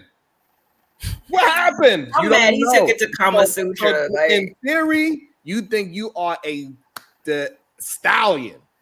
But in experience, you have no idea what you're doing. This could go for anything. You could read everything how to shoot a jump shot. You could read everything about boxing. You could read everything about karate. No, we said in most. I don't think in everything. Come on, man. Everything. Theory is not going to work. In everything. You have to do it yourself and build the mental callus to actually get it done. So what about people who get hired on jobs and they ain't got no practical experience? The people just gonna train them. Right, exactly. But that's the experience. Them getting trained is the experience. Correct. But still they hire them on with just having the theory of the thing without no experience. Because they train them. But listen, there's some they're still gonna wait a minute. He just said that no job is gonna hire you with just theory. No, if they hire you with just theory, they're still gonna train you on the job. So that's and you could build on it. The argument was get the job done. Go ahead. But this is the thing. So what happens is when they hire you with no experience, they hire you with no experience so they could train you how they want you to do that particular job the way the company wants you to do that particular job. So by you going through the training is the experience that you're getting from the company, and they are training you the way they want you to do in their system. So that's a little different than I think the expertise that we're talking about aspect of it. That's coming in at a novice position, and the company wants green people that don't know anything so they could teach them what they want them to know, and they do it exactly how they want them to do it. Or they might just even let you in at entry level, and they love to hire from within, because that's one less step, you know what I'm saying, that they got to take you through in terms of instructing you. You know what I mean? They'll if you're already a part of the organization or whatever, they will be more likely, depending on your tenure and things like that, to accelerate you, even if you don't have experience in that field or whatever, you know what I'm saying? Because you've already been a part of the system. You know how they like to have things done and, all that type of stuff, like part of the training. So they are a little bit more incentivized just to bump you up, even if you don't have the training. They'll teach you that, you know what I'm saying, if you're already a part of it, you know what I'm saying, if you came in hiring you, right? Basics and stuff, huh? But they're still hiring you. Yeah, but it's like, okay, like when I started doing when you're training, but like when I first started doing insurance, I did customer service first, but it took me less than a year for them to recognize me and be like, we want to pay for your licensing. And then they paid, I went through training just to sit there and learn about shit. You know what I'm saying? Like they will do that, but you got to start somewhere.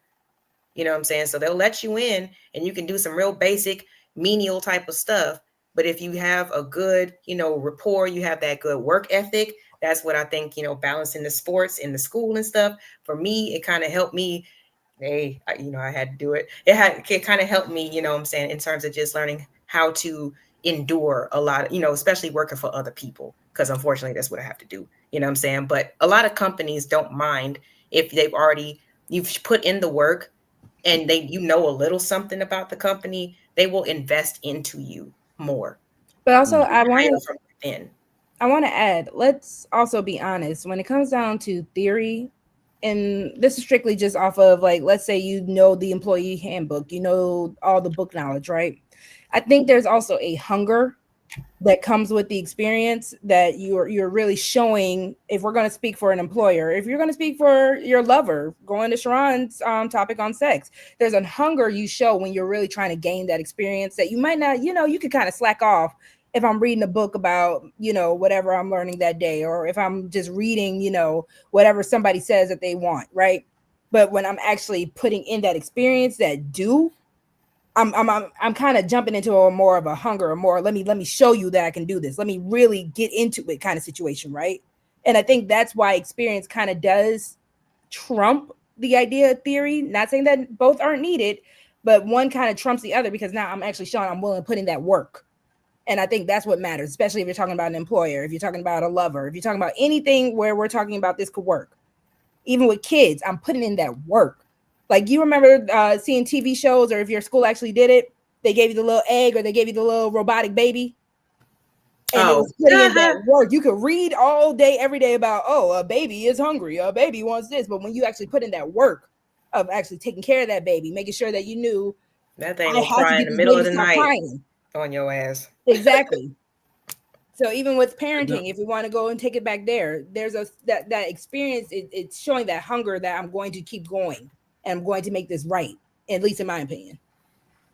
I do agree that sure, practical gonna definitely trump the theory, because the person who made the theory, they had to do something practical to even come up with a theory, so somebody else could learn it without doing it practically.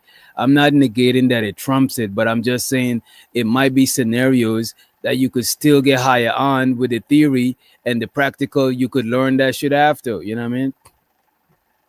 Yeah, but nobody gets hired off a theory to run a job. Not to run a job. You get hired on as probably an entry level. You know what I mean? Like, right. So therefore, you are not doing the job. Somebody got to teach you how to do the job. You are not. You still doing the job, bro. You're entry level employee. What are you hired for if you're not doing a job? Doing the job is mean that you are independent. Once you are independent from anybody else, that means you are actually doing the job. But if I gotta be next to you for you to do the job, you ain't doing the job. So what are you getting paid for? To learn how to do the job. To learn how to be independent from the person that is teaching you. So you're saying there's no jobs where people get, whilst you're on the job, you're employed. So you're working, even during training, you actually doing something, but you came in with just the theory. Whilst you working, you learning. Whilst you work, you learning on the job. I'm not saying that theory gonna trump practical, but I'm saying there's places where practical with the theory is still gonna be valid, and you could learn the practical after. No, but the theory only gonna work if somebody that has experience is watching over you. They're not gonna leave you alone. I'm not knocking that. I'm not arguing it. You cannot do the job by yourself yet, so therefore you cannot do the job. If you don't do the job by yourself, that don't mean that you're not doing a job. Absolutely, it does. Yeah, if I gotta tell you, okay, like, it's just like, let's go back to the parenting stuff, right? You tell your kids to clean up, right? And you know how kids do. They act like they don't see certain stuff. And if you got to be like, no, look under the table, under there, right there, pick up that piece of, I might as well do the shit myself. If I have to hold your hand and tell you how to clean, you know what I'm saying? I might as well, you're not doing a job. I just told my daughter that shit the other day. If you left a pot in the sink after sweeping and mopping and you didn't wash that pot, you didn't finish the kitchen. I'm sorry. You feel me? Like, you didn't complete the job, yo. Like, so if I'm your supervisor, right? So if I'm your supervisor and I'm supervising you, that means you're not doing the job. No, I mean you're supposed to at least do little rounds. You know what I'm What if saying? I'm Like your team check up lead on and me, I'm but telling not you, micromanage me. Like if you have to constantly, okay, after this, I need you to do this, and then you do this, and then you do. If you have to give me a list instead of me taking initiative and being an independent worker and just seeing and noticing what needs to be done, and I'm doing it myself without you telling me, yeah, of course you're gonna, before lunch, where we looking? You know what I'm saying? How are we looking today? You're gonna check up on me, but you're not gonna have to micromanage. If you have to but you micromanage somebody and give them a rundown list, well, A, B, C, D, E, F, G throughout the day, and they don't know how to just initiate themselves, then yeah, you might as well just do the job your damn self. What's the point? no, because you have a brain, right? And you micromanaging, and they the limbs, they like the foot soldiers and the hands. You got more hand, you got two hand and one brain. So though it is, I don't see where's the issue if you managing other people and they're doing the physical work, and you just managing them and showing them the other thing until they learn to manage themselves type shit. No, You still on the job. managing is not training. Right. I think you're trying to make those the same thing, but it's not the same. Managing the thing is making sure that the thing gets complete and everybody is up to their task and is up to whatever that SOP, the standard. Managing could be training. Yeah. No, manager is not training. If I'm the manager, I'm low key training you to become a manager. You could get promoted to be a manager Not necessarily. That's from not. working on the management. We It had could That be, but don't ever leads, that don't happen. trainers, coaches. They all had different right. It could titles be, and but different jobs. yeah, it could be, but it's not necessarily synonymous. So when you coming into an entry level position, right, and you just have theory, you don't have any experience, the trainer is going to give you the experience, assimilated experience in a condensed time frame to help you get up to standard for the job, right? Now your manager is the person who's going to oversee you and oversee the project and probably help you along the way, but they have a different position than your trainer. The manager is just supposed to oversee the operations and make sure that everything is running smoothly. I see people work and get promoted at jobs, and they was whilst they was working, that was part of their training. That's how they got promoted. You know what I'm saying? They still doing the job. To say that they're not doing a job, that is crazy to me. So what do you Well, mean by promotion? I think you conflating like, hey, you went from probation to now you are officially you got this apron, and now You could have been flipping the burgers, and you could get promoted to be the manager at the Krusty Krab or wherever. You know what I mean? Well, someone in the chat mentioned it. Shout out to you for saying this, because there is such thing, and we said this yesterday, as continuing education. A lot of jobs, especially if you are going for a new position in the job, or if you have a position in the job, there is a level of, whenever newer technology, newer knowledge comes out, you do have to get trained on continuing eds. So I think that is also where, I guess, where this gap is, where we're having this discussion. Because you need one, again, to go back to theory, you technically do need it in order to keep your experience increasing. From what I'm understanding, what you're saying, witch doctor. So I think that is what kind of fills that gap. I'm just saying you can negate the theory. Sure, I'm not saying that practical knowledge don't trump it, but it's places for just the theory too, and you could still learn the practical. A lot of people learn the practical part on jobs, but most people, I don't think they learn in the theory on the job. They learned that shit before. You know what I mean? Well, no, you get work, like on work training that they put you through. Like there are times, if especially with the job I do now, if we get new systems or anything new, or just new knowledge, like right now my job, flu season's on the rise. So or they changed protocol for the C vaccine. So instead of where we could just send people to the pharmacy, now the pharmacies are saying, okay, no, we need y'all to go ahead and send in a new prescription. The doctor has to send a prescription in. So we had to get updated on that. There's training, there's theory that comes to that. And then when the people are calling in, hey, I'm ready to get my C vaccine. Okay, cool. Let me go ahead and get the prescription sent over for your doctor first. And then, so there is, like I said, there is something where you have to go ahead and get that theory as you're still doing the experience. Even though you had the experience, now there's a new thing you have to keep learning, because things are new always theory or updated. You know what? I had to do that in jobs too, because I work with like special needs people and shit. So I see.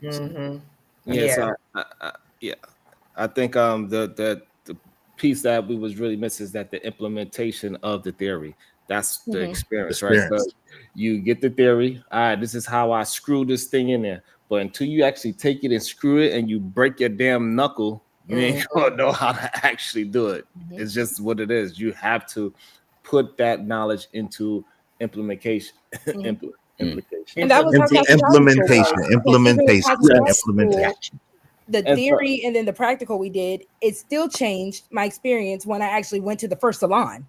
Because I did practicals. We did over 1,800 hours. I can't remember the number now of practical work, but it still didn't mean shit until I was in that salon working for my first real dollar. Not some tips, because they paid the school and they would tip. Right. Now I'm working for my real, I'm trying to pay booth rent. So now if I don't get that roller set right, if I didn't do that manicure right, that's my ass. I'm not eating.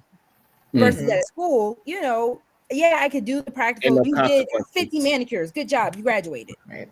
That's a good breakdown of the difference between theory and experience, right? Because your ass is on the line with experience. In theory, you got a lot of room for bullshit and shit that don't really mean shit. So that's a good, that's a good breakdown. And this is why the theories don't work in relationships, right? Because you got a million theories. You can say, what if this happens? What if this happens? What about this? What if she did this? What if he did that? What if he said this about? Like, you could just go on and on forever about what aboutisms. But in real life, you got to have experience to say, hey, I did this, and in results, I got this kind of feedback back. And now you can give somebody else that experience, and they can figure out maybe I shouldn't do it, or wait a minute.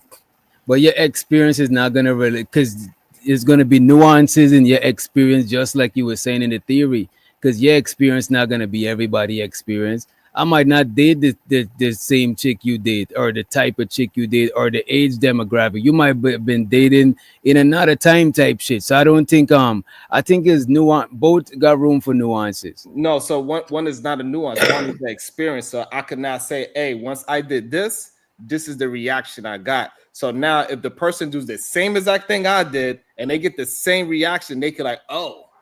This is, but that only applies if they got the same exact. They can navigate through it, or if it's a different experience to it, right? They could still navigate. I'm glad that I didn't have the experience that X, Y, and Z had, and I knew that if I said it a certain way, like it's so many things that you are learning from somebody that actually. I think that only applies to I think that only applies to if somebody's in your exact scenario or a similar scenario. Because a lot of people give dating advice and they married and the advice be some bullshit because it don't apply. It might not apply to the, you know what I mean? It might not apply to you. It might not apply to you yet. No, it might not. No, but I think that, and see, that's the problem, right? Dating, I don't think that is that experience theory as far as in the perspective that you're talking about, Sharon, is applicable because people are too different. People have different personality types. And listen, so what may work for you, right? You may be able to, I know for a fact, I know dudes who went up to girls and just started kissing them. That was their pickup. They went up to women, they went in and just started kissing them. And their success rate was like 9 out of 10, right? I know dudes that did. I know other dudes that if they would have tried that, they would have got punched in their damn face. So the truth of the matter is a woman in your life may be best suited for you and y'all chemistry and y'all connection or whatever the case may be. So you may not be able to teach your experience to the next person that's going to get them the same result. It's not the same. Our relationships is one of those things that I think is individualized, and I think it's an intimate connection between two people, and they got to figure that out. Yeah, so I'm not talking about trying to teach a dude how to get mono, right? I'm talking about a man that is in a relationship, that is attempting to build a relationship with another human being. Us as men and women, we have very similar things that we can do that is acceptable to another human being. Do they have nuances because somebody is more serious and somebody plays a little more? Yes, that is very true. But for the most part, majority of human beings in the world majority of women are not gonna respond in kind to their man, say, hey, bitch, get me some of the fucking food. Right? So I could tell that to a man, like, hey, that is not the proper way you need to speak to your woman. You need to speak to your woman with care. So she can understand that you. But is that But is that relationship experience or just experience, Common sense. social experience? You know what I mean? You don't gotta be in a relationship to know if you call a woman out her name, she might not take too kind to that shit. You know what I mean? Yeah, but Some women like that, though, actually. we're just having a Some women conversation. do. A hoe Some is women a like hoe. A bitch is a bitch. It's And true. And some women like to be women called is a bitches. woman. And Some so, women and like to be called bitches and right, hoes. but most wives do not, right? So, and the crazy In the part is like bedroom, that In the bedroom, yeah. In this the is when bedroom, this is when things get in the kitchen, in the I'm kitchen, trying to figure out where. Okay, never mind. in the kitchen. Come in. this is when things get money, right? Because I said majority We don't kink of shame. yeah, y'all got it. I'm sorry, But Sean. nobody didn't negate majority. We just said some. And nobody never said the majority don't do that. Right, but to signify that there is a nuance there, and that just because something works for you in your relationship, that does not necessarily mean that it worked for someone else in their relationship. Now, there are some common sense things that are common thread, but overall, that's not necessarily the case. This is just Hey, yo, we got some super chats. We about to close it down. We got some super chats. That's left. This is just not true. Like, this is why people are able to write books. This is why people go to goddamn therapy. This is why they have things that you should be able to do to get the best outcomes for your relationships in all types of relationships, because human beings move and interact a certain way. It's absolutely most of the time it's nonsense to bullshit. say that people cannot give advice because everybody's different. That's bullshit. That's not what I said, but that's what you heard. But yo, we can move on to the because we about to close down. Shout out to Treese. Thank you for being a member of the Ismailite Nation for 18 months. Shout out to you, sis. I appreciate you. Is right. I'm going to my brothers for advice. Shout out to you. I appreciate you, sis. And shows her the Chanel's reality. She says, support my favorite doctor. Y'all, I need it. Look, I hope you took a shot for me. I need a drink too. You know what I'm saying? Appreciate you, Chanel. She also said, Easy, I'm not sure if you trust women, period. Shit. Hold on. I trust trustworthy women. I trust women that are trustworthy. But how come you didn't add them in the equation to listen to for advice then? No, wait, no, because I don't. Them. Wait, hold on. I don't trust them to give me relationship advice, but I trust them for other stuff. I trust them for practical advice. Listen, I go to my mama. I go to my mama for advice on health. I go to my mama on advice on healing myself and getting right. I go to my mama on advice on just practical things, but I do not go to my mama. And she'll tell you, yeah, I don't give my son good advice on relationships. She'll tell you, she knows.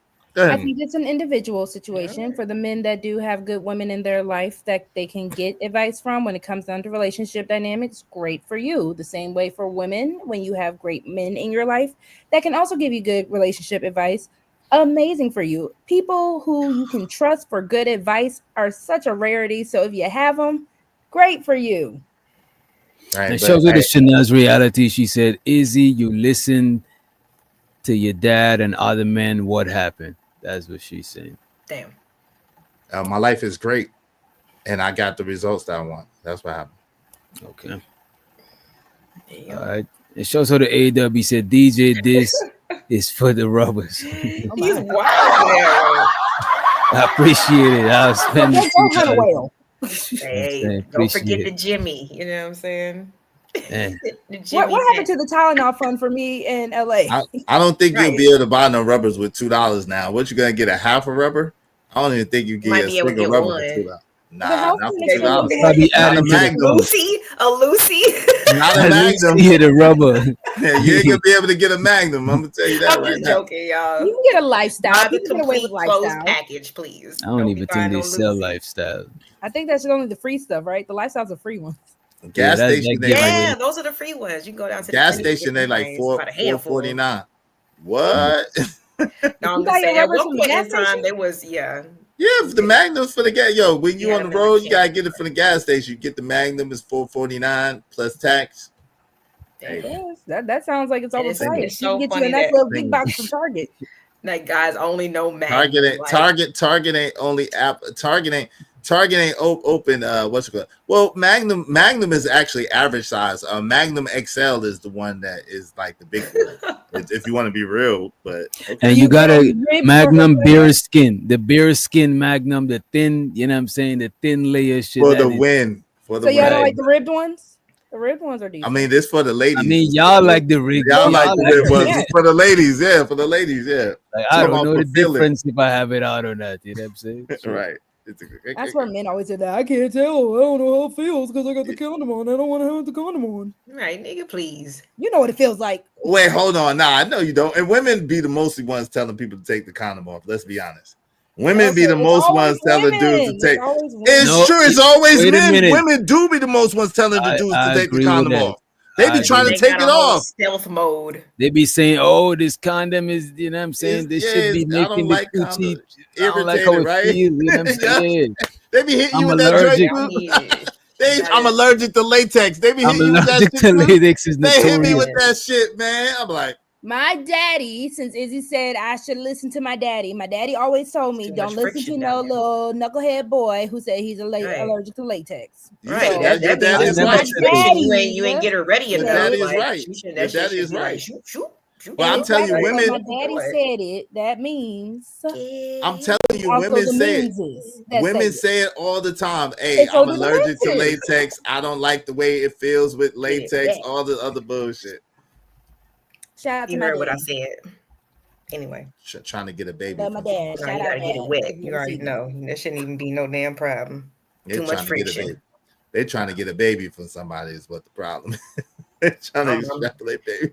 Listen, 50 Cent was the one who made a whole song talking about have a baby by me, baby, be a millionaire. He was lying. Right. He was lying. He was lying. He said, y'all leave me alone. He definitely lied. I can't lie. He definitely lied because he wouldn't even give that girl $10,000. He broke up with the finest woman in the world because she wanted $10,000. Come on, man.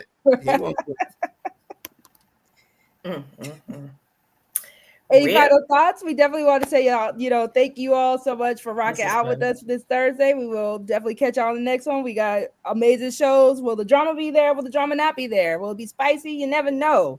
So make sure you subscribe to all the channels. We posted them up later. Any final thoughts from y'all? Let's let Sharon go first because he just like, I'm falling back, goddamn. Like I've never seen Sharon like that. You ain't got nothing, no final words? Shout out to A-Dub Wahey. Y'all baby this nigga, man. Forget him. Hey, shout out to A-Dub Wahey, man. He gave you some more on your condom purchase. So to the Brody A-Dub in the motherfucking house. You get full pack now. I appreciate you, A-Dub. It's okay. Listen, it's okay. Meanwhile, me and LA are still waiting on this Tylenol fund. I told y'all we're not pregnant. It's all good. We black women, we strong, girl. We strong. Y'all strong. Hey, I appreciate y'all coming through. Thank you to everybody in the Israelite Nation. Thank you to my guy, Bishop J. Jermaine, holding us down like steel. You know what I'm talking about? Thank you to Treese. Thank you so much. I appreciate y'all. Y'all make sure y'all tell a friend about our show. We're here every Thursday, 6:30-ish Eastern Standard Time. Sometime might be a little later because we are black. All right. So y'all check us out and come and chop it up with us. Because we're black. Thanks, y'all.